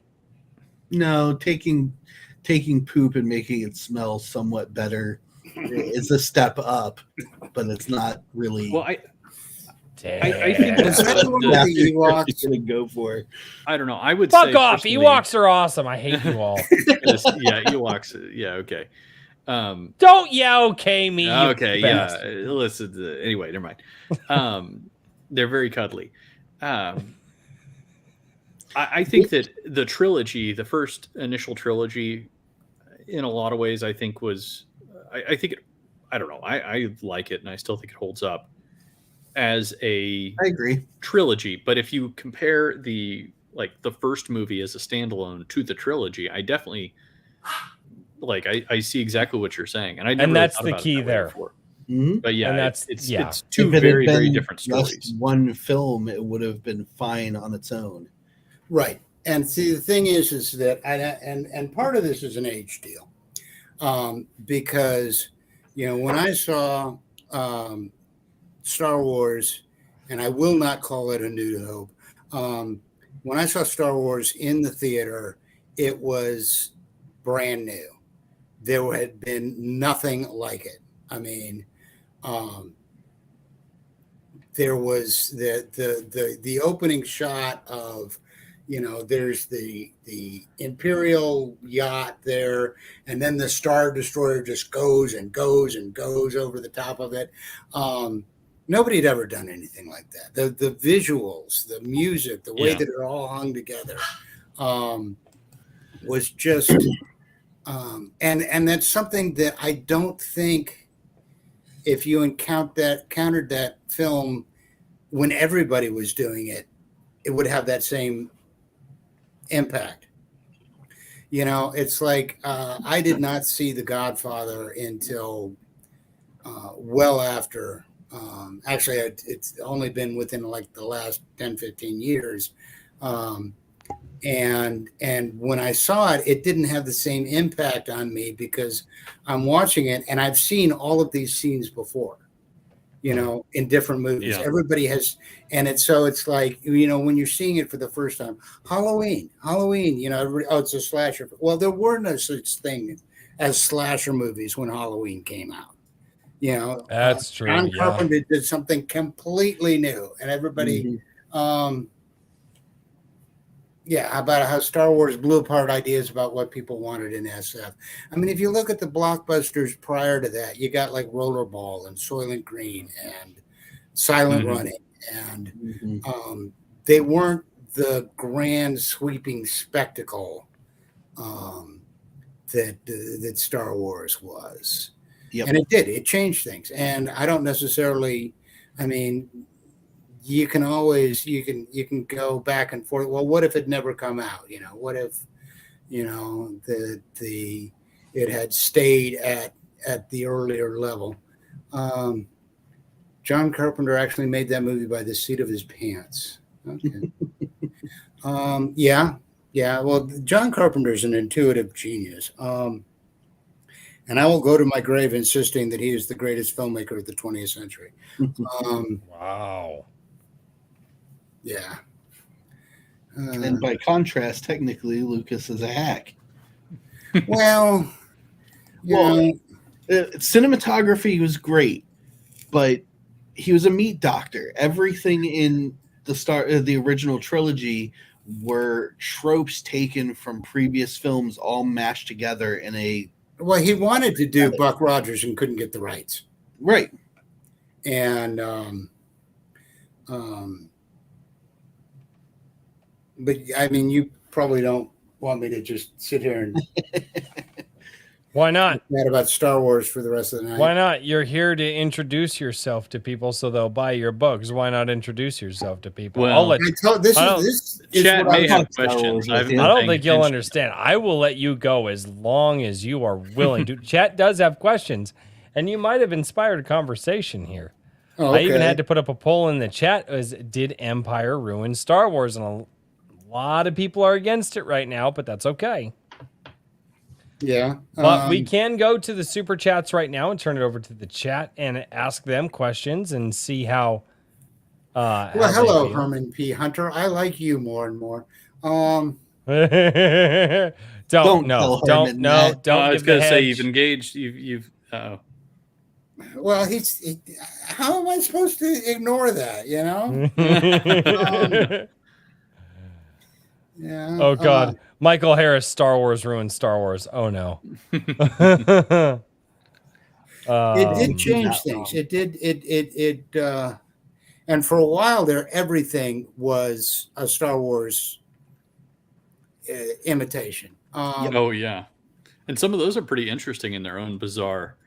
I don't know about you. I don't know. Do you like bad movies? Like bizarre? It depends. It depends. Sometimes, you know. Yeah, I have a soft spot for kind of like bizarre little fringe movies that come out and are so just many like of them are made in the wrong, what I consider to be the wrong spirit. You know, where they're laughing at the subject matter, or they're treating the subject matter with contempt. But you take something like Killer Clowns from Outer Space, you know? I mean, older stuff. They had real affection for the source material. Attack of the Killer Tomatoes. Killer Tomatoes, I think they were trying too hard. They were. It's so gloriously bad, though. But you know, if we want to talk films, okay. Return of the Living Dead, anything by John Carpenter, like I said. There's a French film called The City of Lost Children that maybe you know the City of Lost Children. Okay, yes. Yeah. No, not Toxic Avenger. I'm sorry, but there's nothing that Trauma has done. No Trauma I can tolerate. And James Gunn by proxy gets no love from me because of Trauma. Yeah. Wow. Miami Connection. Don't think I know that one, but it's like that reminds me of what was the one the guy made on YouTube. You're not thinking of like Birdemic, are you? No. Okay, sorry. This was a ninja cop movie. And it was the word ninja was made into something else. But he ended up being going back in time and fighting kung fu something. Oh, I know what you're talking about. It was like a 30-minute movie, but it was Fury. Kung Fury. Yes, thank you. Yes, was it Kung Fury? Yes, it was this film the guy made on and it's incredibly fun. Right. and yeah, he ends up fighting Nazis, going back in time and fighting Nazis with a laser raptor riding Viking chick. Just incredible fun. Where'd Richard go? I don't know. Yeah, he'll be back. Accidental click, probably. Yeah, well, that's why I've been. Here he There he is. Hey, thanks for joining us, sir. I don't know if you know we have Misha Burnett. Yeah, I know. I got so upset about what he was saying about Star Wars that I threw my phone down in rage. I see. Yeah, well, that's and you the page. So I have that effect on people. You could stop being a bitch. Never mind. I could, I suppose, but it's not likely to happen. Oh dear. I'm sorry. This has worked for me for close to 60 years. Okay, I'm not going to change now. Oh, dude, that's awesome. You fit right in here. Yeah. But I take a lot of I take a lot of inspiration, not from the cinematography of movies so much, because so many writers are wannabe screenwriters or wannabe filmmakers, and you can tell when you're reading somebody's work. You can look at it and say, look, you are visualizing this as a movie and writing down what you saw. Yeah. Yeah. There's definitely a lot of authors that I've noticed.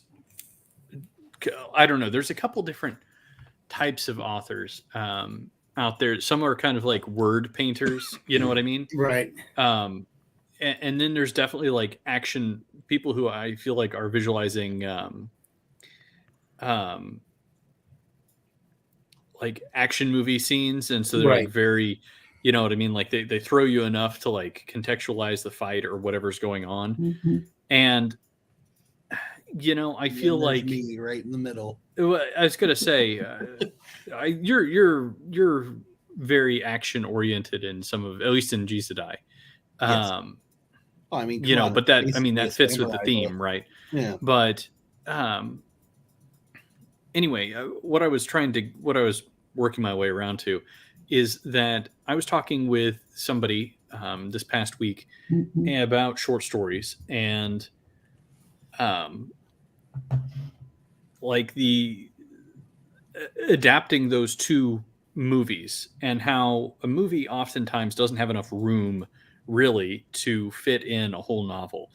Okay. And that some of I'm trying to think. I don't know what examples he was using. Every Philip K. Dick short story out there. Yeah, exactly. Yes. And so I've always thought that, it kind of is hilarious to me that like Stephen King, so many of Stephen King's books have been made into movies, when I feel like so many of his, I generally like his short fiction way better than anything else from him. That's another one that I think that, Night Shift and what was the one with the monkey? Ching, ching, ching, ching. Oh, I know what you're talking about, but I have no idea I can't remember the name of the collection. Yeah, he writes really good short fiction. Yes, that's about the only thing out of him that I like. But I feel like there's some of these things that get tortured into movies, and like Dune, for example. I love Dune the novel, but at least the first one, I feel like the series kind of, it gets out of control a little bit over time. Thank you. Yes. But okay. But they're trying to establish a movie in it's going to probably end up being 5 hours to handle the novel. And I just think there's a lot of trouble sometimes trying to match the pacing between a novel and a movie. Correct. Which is why we've got the second half of Dune coming out. Yeah, exactly, right. They couldn't fit it into a film. Yeah. And I just always feel like short stories are a lot of times, like the shorter the content in general, the cleaner it can be in terms of what the idea that it's wanting to get across is. Right. And the more interesting that idea can be, because the longer you go on, the more muddled something gets. It really all depends on your audience, because some people love world build, and that's where epic storytelling. Yeah, but they're not concerned. But those types of people, and I'm not saying that you can't enjoy those things, and I enjoy world building and complex stuff like that, and lore and all that other stuff. But those people are not interested in an idea as much as they are interested in a place. Right. You see what I'm saying? Like there's different things that are being based on an audience. Yeah. But see, you can do that. You can set a world in a short story. Mm-hmm. Ursula K. Le Guin's Those Who Walk Away from Umulas, which is, one of those contentious stories, but that is such a set world. You get such a feeling for that. A lot of Harlan Ellison's work. I Have No Mouth and I Must Scream. That is incredibly deep world building. Really horrible world, but Shattered Like a Glass Goblin. That Alive and Well on a Friendless Voyage. Night and the Enemy. He's got. You can do that in a short, or Clive Barker, In the Hills, the Cities, which is one of the most anthologized horror short stories of all time. The Hellraiser, the original, The Hellbound Heart, is only about 40,000 words. Yeah. And it's spawned about 5 million movies, Yeah. Really quickly, this is a question that'll go away, but Lieutenant Bob over on Rumble said, could you say that short stories work well the same way that a meme works so well? Because they convey the idea quickly and simply. I've got to stop right here. Okay. Uh-oh. Meme, that word is misused. Correct. Okay. Yeah. It was originally coined in the 60s as an analog to gene, in that a meme is the quantum of thought. And who coined it? The same way that a gene is a quantum of biological information. Okay. And so using it to mean a picture with words on it, no, I do not accept that usage. Well, the idea back then was to actually convey through thought the idea and the translation of a communicative idea, and it was he's considered one of the four horsemen. He's why can I not think of his name? Colloquially known as one of the four horsemen, a very, very popular atheist philosopher. Can't think of his name. Dawkins? It was Dawkins. Yeah, Dawkins was the one who came up with it, and actually watching him talk about the idea and how it is slightly different, but still holds some of the same or it's almost a facsimile of what he kind of thought. But a meme is somewhat close to the what we do today is it's not exactly 100% what he was thinking of, but it is close enough to what he was thinking of, and the communicative factor. Sometimes. Sometimes. Dawkins' concept, if memory serves, was based on the collective store of knowledge. So, in the essence, tropes, things that everyone knows about, just shown in different ways. Well, and I've heard him talk about this. I was watching interviews with Dawkins. They came up in my podcast realm a few years ago, and I was actually listening to him talk about it, and it was really interesting to hear him talk about it. But yeah, well, he was also kind of famous for stealing other people's ideas. Most people are famous for stealing other people's ideas. A lot of that consciousness and so forth was actually originally as Hayakawa's, talking about some semantics and epistemology, and but I don't. The concept of the Akashic record, that sort of thing. Mm-hmm. Yeah, and then I'll end up going all full Wittgenstein, and you never want to go full Wittgenstein. Well, I tell you what, we can turn it over to the chat. I do have some super chats to read, and I believe that I do also have to show Misha the Kikomon song eventually tonight, because I did see a super chat that came in earlier. But we can go over to super chats because we are at that time period. But Misha, before we go over to super chats, I want to give you a chance to shout out whatever website you want to, and we'll pull that link and we'll drop it down in the chat, and we will try to get the chat to go over and support you over there. So before we go over to super chats and engaging with the chat, where would you like people to go to find you so that way they can continue to follow your work? Well, let's see. Let me can I type into the chat? You can go over here to private chat. If you go over to private chat on YouTube, and you can put whatever you want to in there, we can share it. If you have a link, you will not be able to share that on YouTube, and that's because you have to sadly, you've got to keep porn bots and stuff out of the YouTube chat, and that's the only way to do it. So, wait, I can't share my porn? No. I mean, you could, but just privately, not publicly. Oh, okay. Just share it on the live stream. Well, I'm on WordPress, and it's mishaburnett.wordpress.com, and that's where I do my blogging and do my. I review a lot of audiobooks there, and I repost a lot of Kursova's blog. Actually, it's probably what I mostly do, but I have my thoughts and my strange. There we go. My strange thoughts on the philosophy of fiction. A lot of stuff about observer and narrator and who's telling the story, and even if it's third person, you still have a narrator. That kind of thing. True. And I'm on Twitter. I do. And once again, Misha Burnett, a little cinnamon roll, Misha Burnett. Yeah. And I do a lot of talking on Twitter, probably more than I should. Get into all of us do more talking on Twitter than we should. Yeah.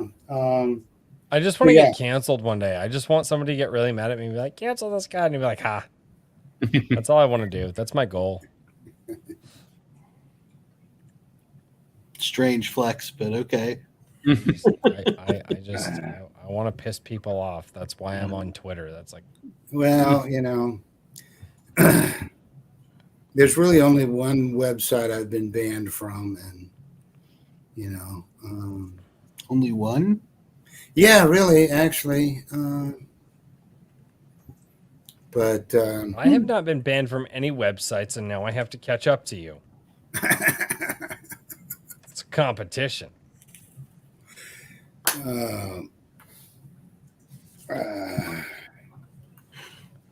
Oh, good. Okay, so that's when you get canceled, you get famous. Hey, that's why I want to do it. All about it. All about that. Maybe. All right. Well, let's go over here. I'm going to get over to the super chats real quick. Super chat time. Yeah, and this one here, I will have to do the Kikomon song early. Kikomon. Wait, just chill your horses. So, Kikomon is a fantastic supporter of the channel. He actually sent me the Kikomon soy sauce friggin' shirt. So, it's up in the... But yeah, so Kikomon, he's awesome. But he's also the dictator of his own, yeah. So Kikomon community. For $100. Good Lord, Kikomon. Yeah. This is Bryce. Play the Kikomon song for Misha before he leaves. Last time you were gay and missed the guest reaction. And he says, Misha, what is your nationality? Misha is my brother's name in Slavic, which is short for Michael in Latin language. May the soy sauce guide us all. Woo! So, Misha, what? Yes, my actual name on my official documentation is Michael. Misha is what I go by. I'm of Eastern European Ashkenazi ancestry. Awesome! Wow. Okay, so Kikomon called it. Fantastic. And then I will pull up. So, sir, you are about to be initiated. And I did not come up with this. The chat did, so you are more than welcome to blame them. But you are about to be initiated. This is the Kikomon fight song.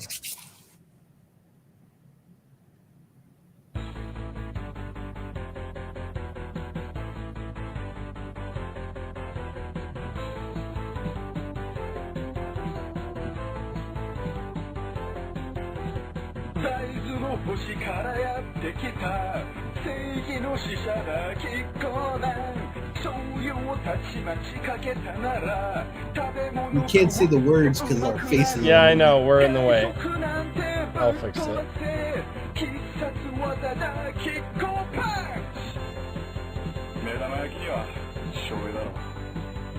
That's Royce, the cat. No, it's not. I am not the fucking cat. No. Yes, he is.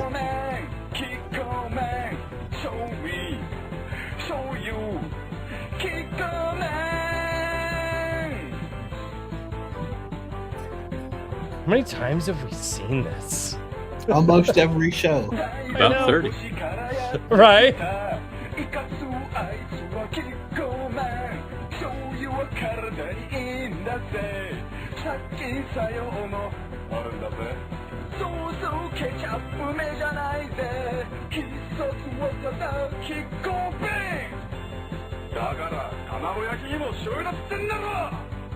See? It's Royce.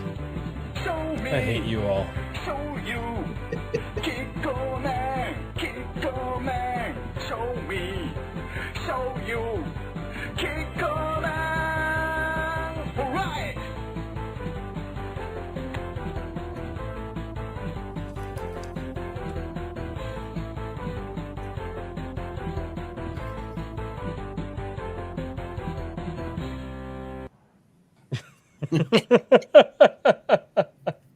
Now, is that an actual Japanese commercial, or did somebody put that together? I don't actually know. It's not a real commercial. Sadly. It's not a real. Yeah, I think it's just something somebody put together years ago. One of these nights, we're gonna have to have like on a non-Friday night, have a stream of just strange Japanese commercials, because there are some real gems out there. We could fucking hilarious. We could pull out. Michael Harris, do you got Ashkenazi Jewish magic in your stories? Yes, actually, I've got 3 stories in my collection, Dark Fantasies, that specifically use Ashkenazi Jewish magic. Yeah, and that's not very commonly drawn from. I don't think in fiction. I haven't seen it very often. I think the only recent example I've seen of that is Servants of War from Larry Correia and Steve Diamond. They have which is not short fiction. It's a long series, but yeah, they have a whole World War I premise with some Jewish magic type stuff. It's interesting lore. Yeah, well, I mean, like I say, I don't know if you were here for that or not when I was talking about my novel series, but I based it on William S. Burroughs' Nova Express trilogy. So I'm all about the obscure references, which is great because then people don't ding you for being derivative because nobody knows what you're deriving things from. There you go. You're so derivative, you can't even be called derivative. What the I mean, it's like, wow, this is so original. Yeah, no, it's just because you don't read all of the weird sources that I do. Your ignorance is my bliss. You got it. That's awesome. I love it. Well, I was homeless for a while, quite a while, and one of the places that you can hang out when you're homeless is a public library, and there's all these books, and you can read as many of them as you like, And what else have you got to do? So, and I would just kind of grab things at random. Oh, I like the color of this one. And having no real formal education, I just, there's so many things that you haven't read this, you haven't, you don't know Grapes of Wrath, you don't know Great Gatsby. No, I don't. But I've read Charles Fort's Book of the Damned and Low, and so. And there's so much out there to read.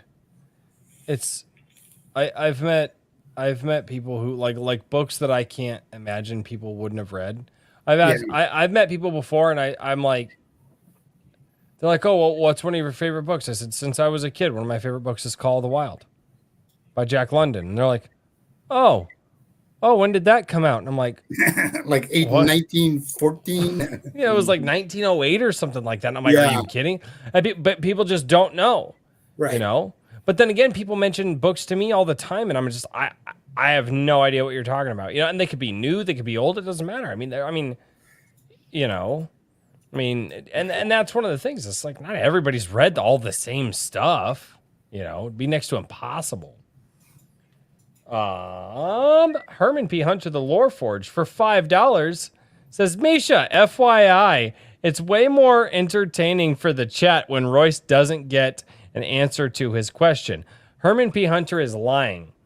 It's not more fun for the chat. I think that was early on in the show. I was asking you a question, and you asked if you had answered it appropriately. And he was just telling you that had you not answered it, it would have been more fun for the chat. And I disagree. I think you answered my question fine. Well, orange juice because the vest has no sleeves. Oh God. The rest give surrealist answers for the rest of the evening. Because ice cream has no bones. I hate you all. Kikomon for $10. Oh God, he's getting into this again. Sorry, my chat. They're an interesting bunch. The soy licked Republic. Oh God, will not stand for this disgrace. Commit to the SSSR and like this show. Woo! Yeah, the soy licked Republic. They're starting a cult in my chat, worse. Misha. I apologize. You're being indoctrinated. First it was now it's soy lick. I don't know. That's what it's spelled. S-O. Well, I don't know. Kikomon was also drunk too, so he might have. Well, see, when you said the Kikomon song, I was thinking of the there was a one that was all over the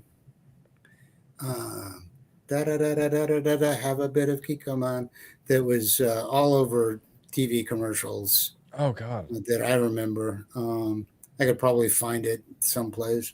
The Kikomon. That one I don't know. Yeah. Michael Harris says, Misha, do you have golems in you Ashkenazi related stories? Yes. Like I said, there are three of them. Oh, do I have golems? No, I do have golems in my Dracoheim fiction, but I haven't done the traditional golem. Okay, it's a good question.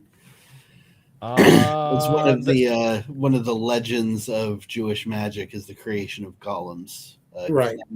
Clay juggernaut. Oh, yeah. Okay. Sorry, I was okay.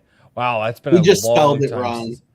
Right. Yes. Okay. No, but that's been a long time. I wouldn't have gotten the reference had he spelled it right because I've heard of it, but like a while back, and it wasn't like an in-depth conversation. It was somebody had mentioned it, and then just how you mentioned it to me now, I was like, oh no, it's this thing. Oh, okay. So it was a the legend context for a larger conversation, but years ago. Yeah, the legend was that you could fashion a humanoid facsimile out of clay, and with the inscription of a symbol on the forehead and a specific ritual, bring it to animation to carry out tasks, and it could only respond to the person who connected with it.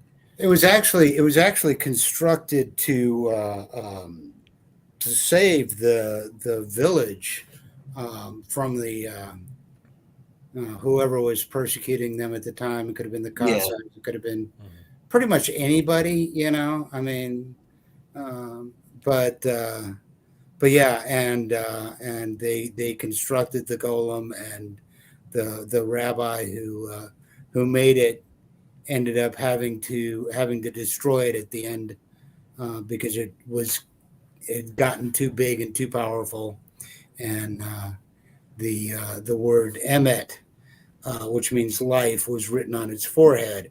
That's the word, yes. Yeah, and he erased the aleph, and what was left was met, which means death. Yep. So, it's a cool story. Awesome. Yeah, somebody did that in. There was a collection I was in that was called the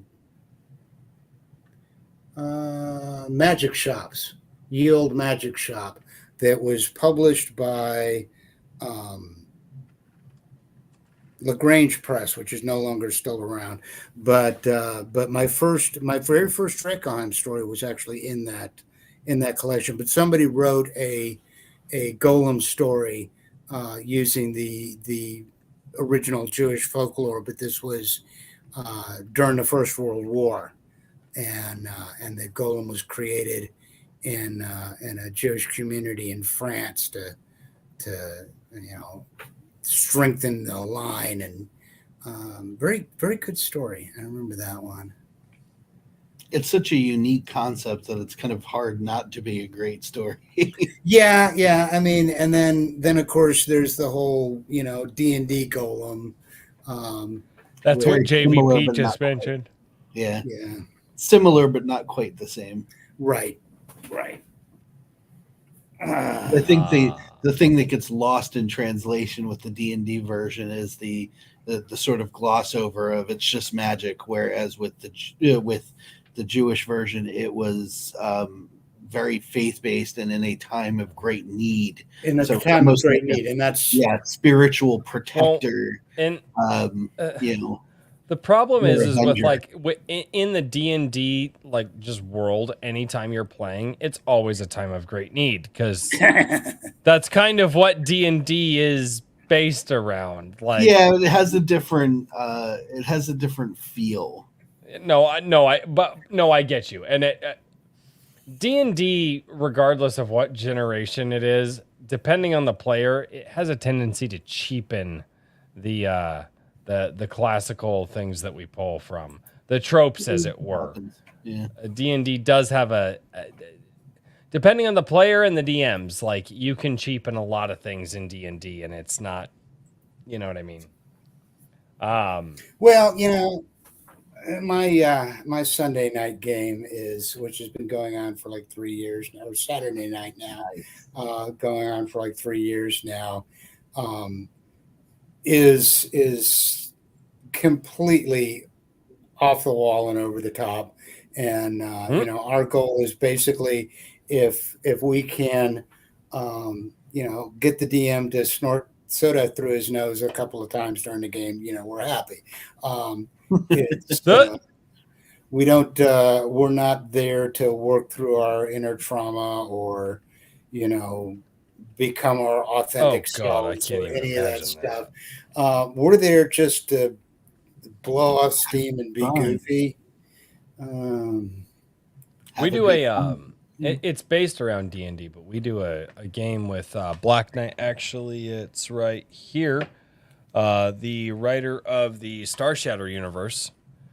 He actually DMs our games that we do every other Saturday on the channel, and I live stream them. But it is a science fiction style. And the one rule that he had going into this was, this is a world of heroes, and we're gonna play as heroes. He's like, I will not let you become murder hobos. And honestly, it's been a blast.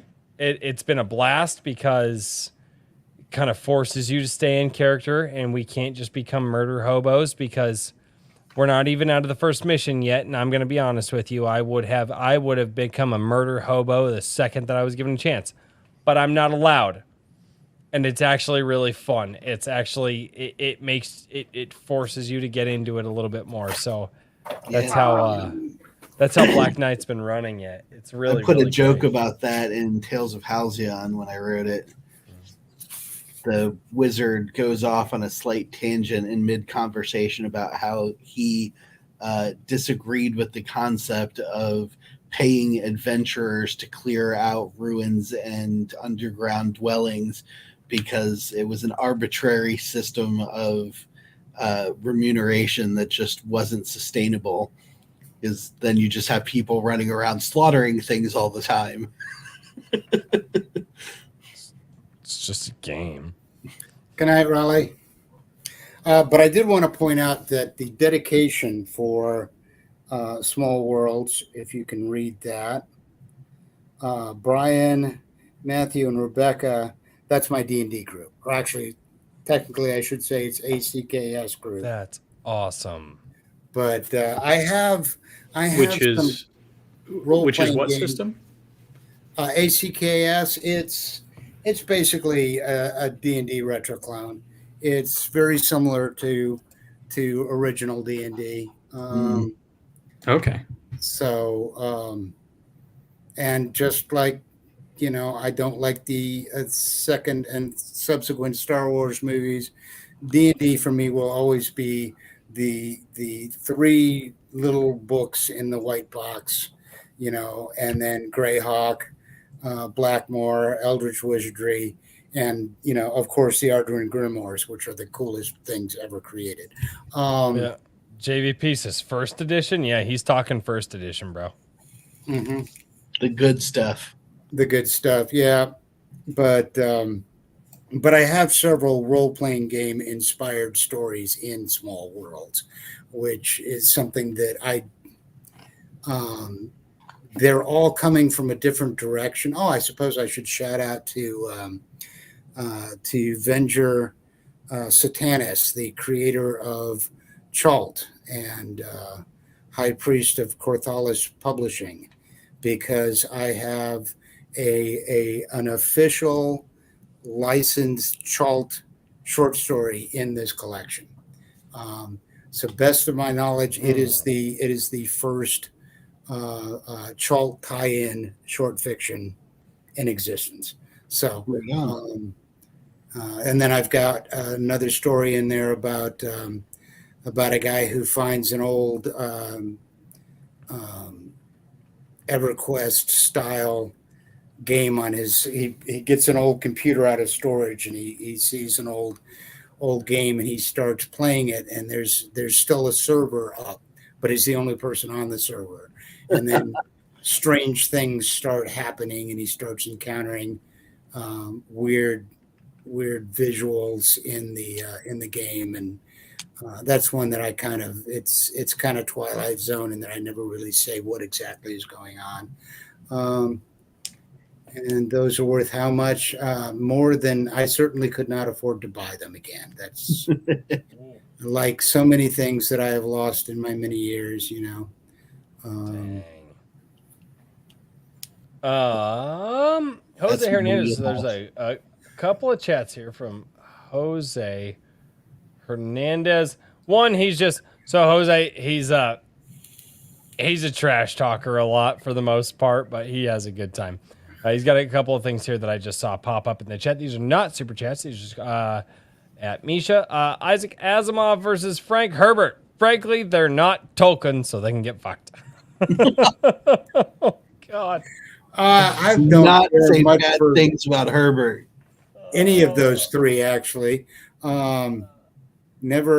Asimov did some good short stories and some really good pop science articles, but not a big fan of Asimov. I like the old magazines. That's the only thing I've read. I've been able to finish by Frank Herbert. No, I take that back. I finished The White Plague and I hated it. But Let's see why. Yeah, and Tolkien, like I say, it took me 4 years to get through Lord of the Rings. I love The Hobbit. The Hobbit's cool. But it's just like every time. Oh, hello. Thing happens, we're going to talk about this exciting scene, but first, here's 5,000 years of history. It's like the backstory already. Okay? Tolkien does have a problem. I will admit that but exposition was his meat and drink. Yeah. Well, and here's the thing. What was that face for, Richard? He's building props. I was gonna say that's for me realizing that I missed something and then I need to reorganize a bunch of things. I apologize, guys. He's doing website I usually work. never work, but I really want to get the voting prompts up. And I just saw the contemptuous lip curl. Yeah, like, that was not towards you guys. That was towards my own it's fine. failure. No, it's fine. No, you can be gay in the corner by yourself. It's fine. Yeah, I'm sorry.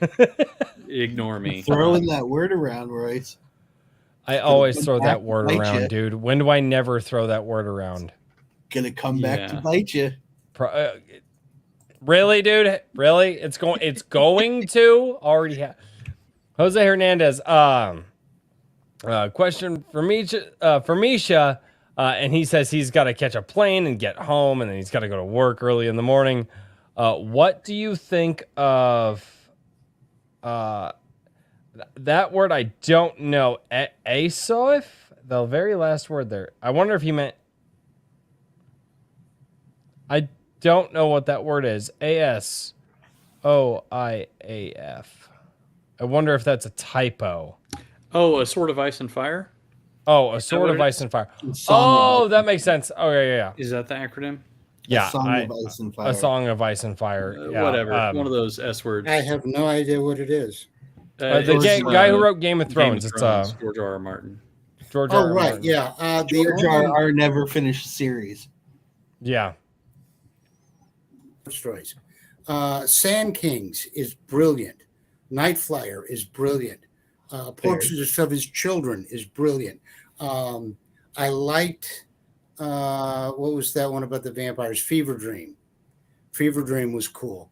Haven't read any of his epic fantasy stuff.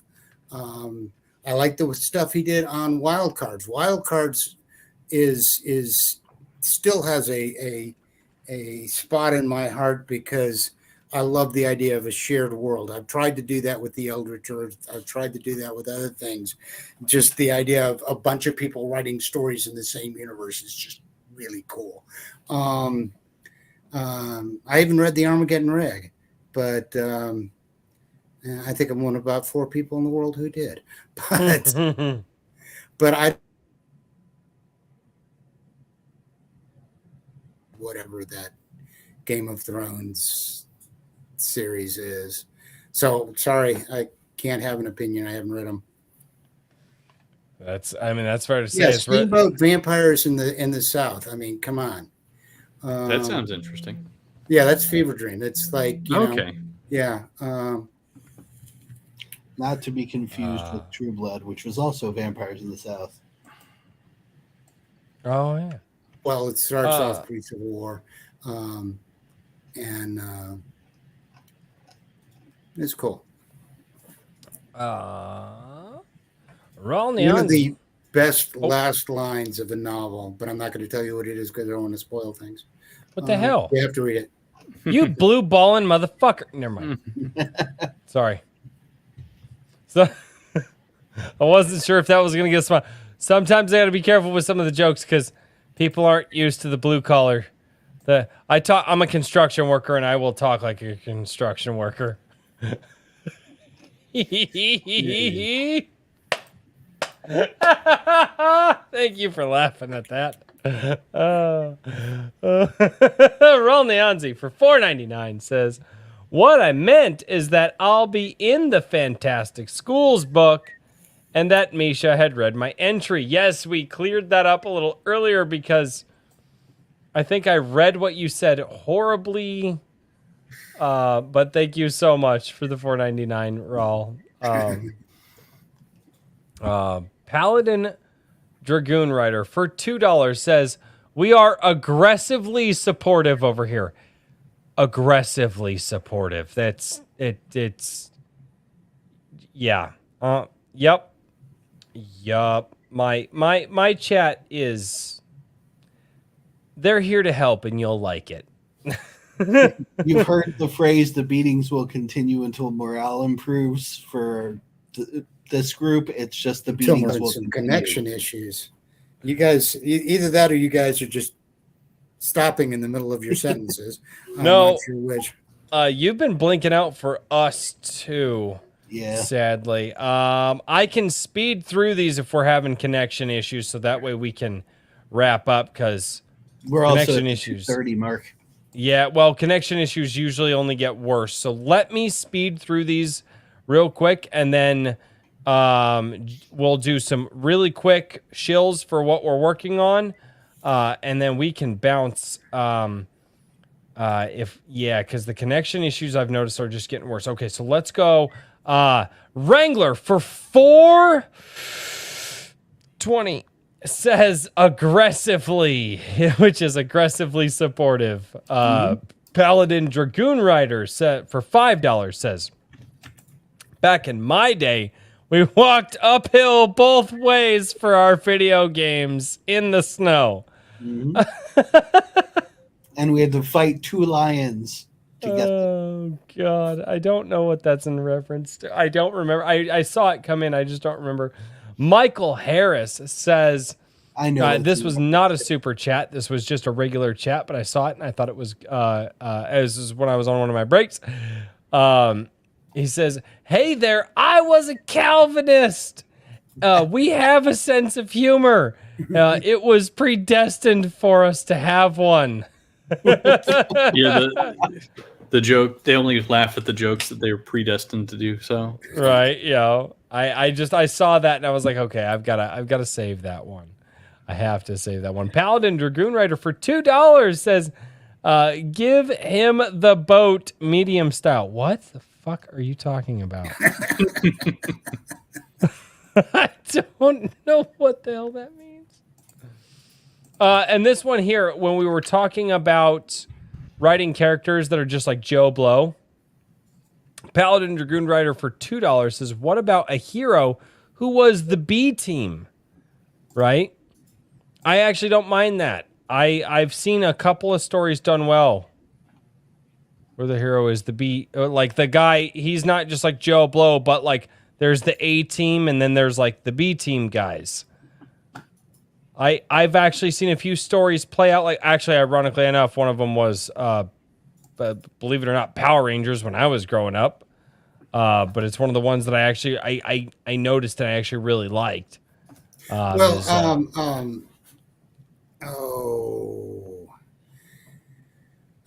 Mystery Men, which most people know from the film, but was actually the backup team for Flaming Carrot Comics, and that was their whole shtick, was that they were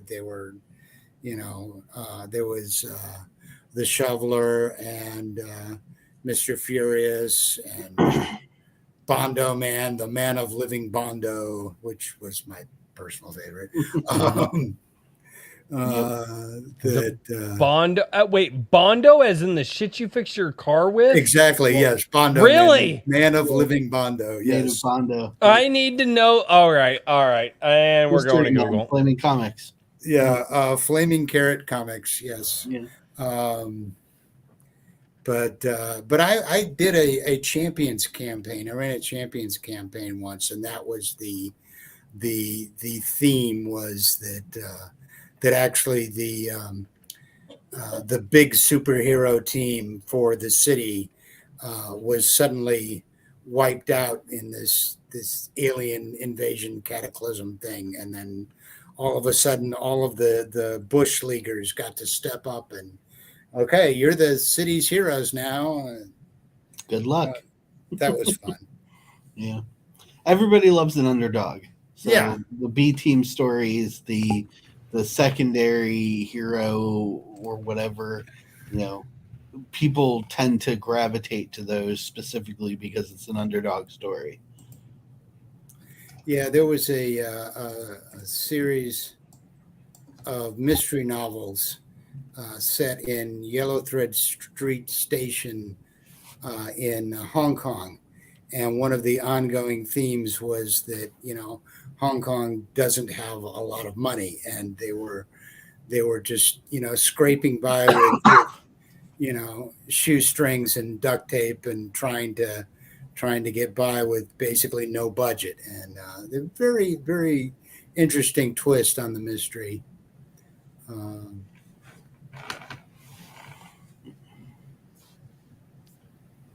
Yeah, it was another trope I pulled with Tales of Halcyon, because the hero character of that story is a little whiny fat kid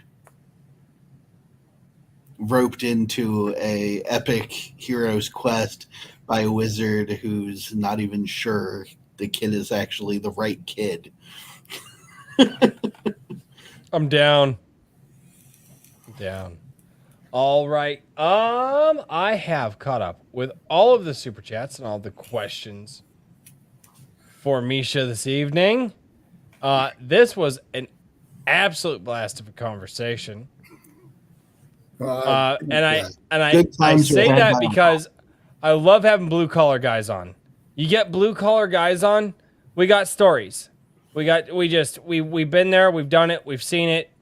And if we haven't seen it, we know someone who has, and I love it. You know what I'm talking about.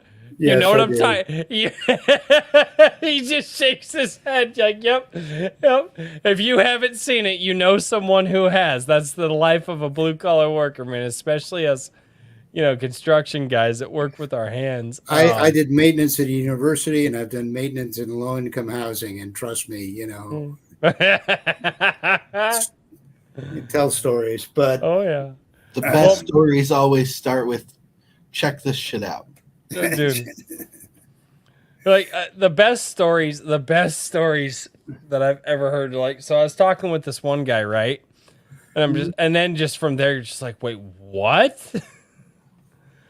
Oh man, no, I've been two of the best stories that I have, and maybe I'll share these on Sunday Coffee. But I had one job I didn't leave. The other job I did leave because I had the option to. But I've been I have been on construction sites where we were installing natural gas where we were threatened to get shot twice. The two separate jobs, but yeah, I've been on site when they were like, yeah, the cops definitely got called, and we were like, oh, bullets start flying, I used to do evictions and repossessions. Oh no, fuck that. Yeah, exactly. There's good money in it, but there's a reason getting killed. Rent-to-own people are evil. Oh man. Because you'll make these payments, and if you miss one, oh no, you didn't buy it. That was all rental. And yep. Yeah, those contracts are brutal. Yeah. And it's like, if you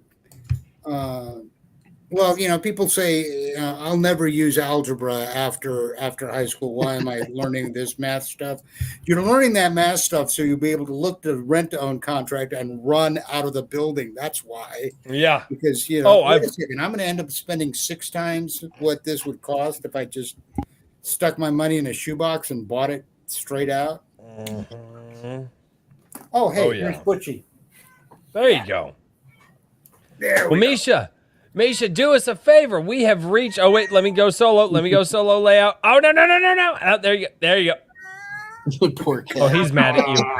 Oh, that was awesome. Like that. Yeah. Misha, do me a favor.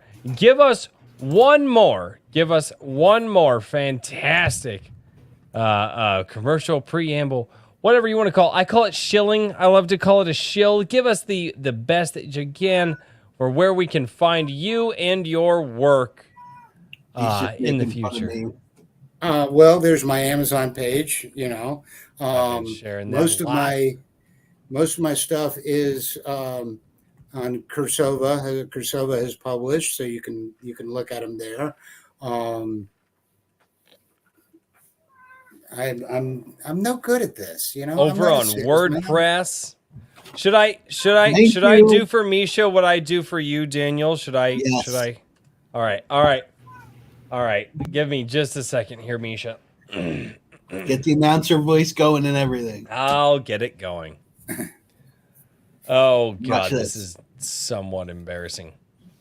Ladies and gentlemen, you can find our absolutely fantastic guest, Misha Burnett, over on Amazon.com. He has a plethora of different stories ranging from a variety of different genres for you to wet your whistle on. In addition to that, he has his own WordPress. That's right. You guys can go over and you can check out mishaburnett.wordpress.com.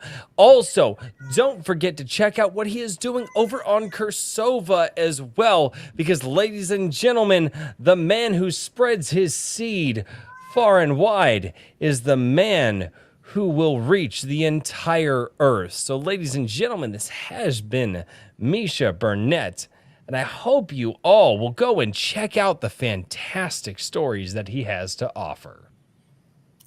Dude, you lost me at spread his seed. I got a little bit fixated on the seed spreading. That was totally intentional. Everything you guys are thinking, that was totally intentional. I wasn't thinking. Can you explain it to me? I don't get it. No, yeah, sure you're not. In the after show. I'm sorry. That's whenever he's going to ask to look at your tool. After show or after glow? It's right. Apparently, also, Rumble. I would be remiss if I didn't point out that if you support my Kickstarter here for Small Worlds, you are also supporting Cursova Magazine, because he's counting on the revenue from his Kickstarter projects to fund the next series of magazines. So, his submission period will be open August 1st through 7th. And if you want a chance to, sell him a story, then he has to have money to buy stories. And supporting this Kickstarter is one of the ways you can make sure that he can buy lots and lots of stories. Yes, you did. Thank you. That's as close to being a salesman as, I'm a service tech. Okay. I go out and fix stuff. I don't sell stuff. There you go. Oh, no worries at all. No worries. And ladies and gentlemen, a man who is even worse than Misha at trying to sell his own products. Intentionally. We have Daniel P. Riley. Sir, what are you working on? What is your show for the evening? Well, I am preparing for the end of the month's premiere of GCI 2. The physical prints will be out. The ebook pre-order will be over. And I have a super duper secret project that's going to be available on that Friday. I was promised a shill of epic proportions. But I can't say anything yet because I'm going to keep that. And otherwise, you can check out the newly renovated whimsyland.org, literary coaching and services, to tap into all the wonderful insights and things that I do for creatives all across the internet now.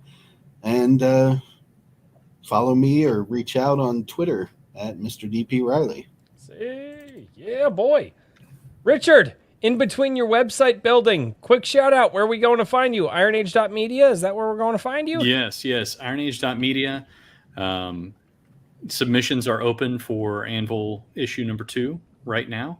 I'm looking for short stories, comics, reviews, and art portfolios. So everything is at Give me your stories. link. Hey, when you gonna do music? When you gonna do music? I don't know.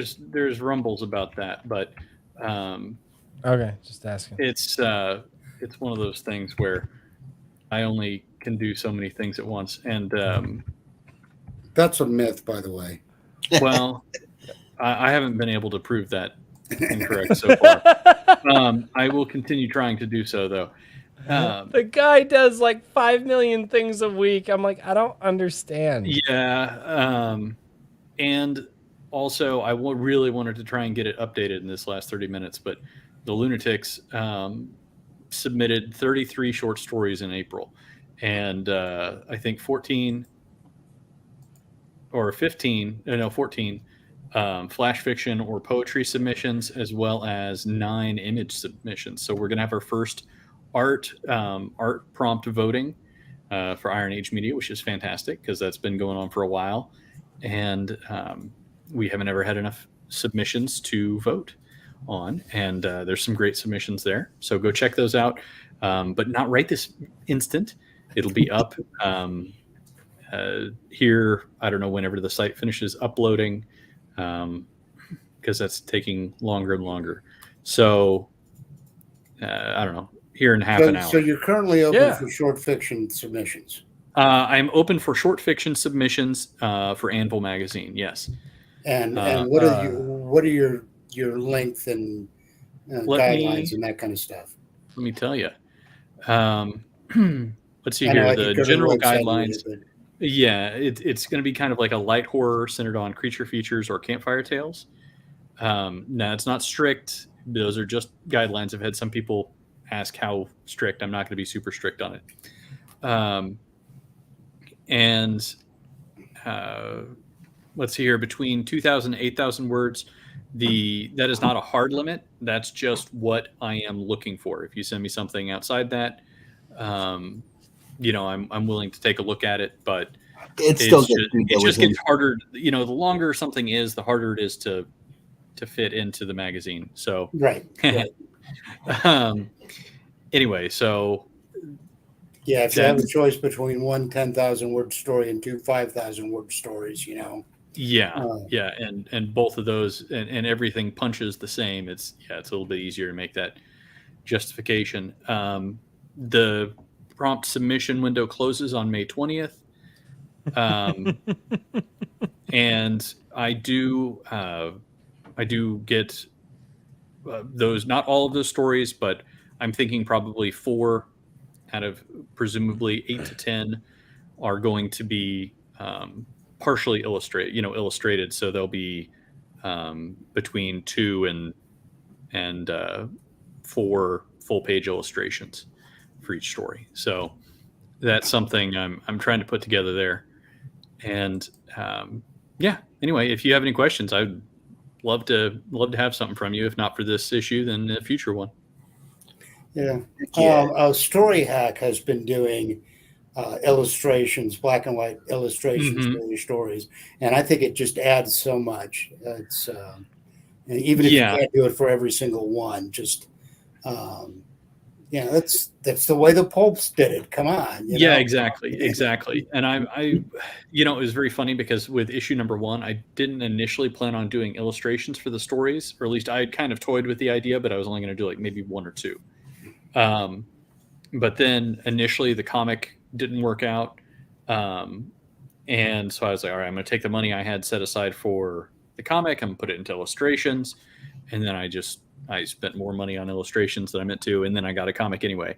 So it was a happy coincidence. I'm too tired right now. Overcompensating. Yep. Not even going to math that right now in my head.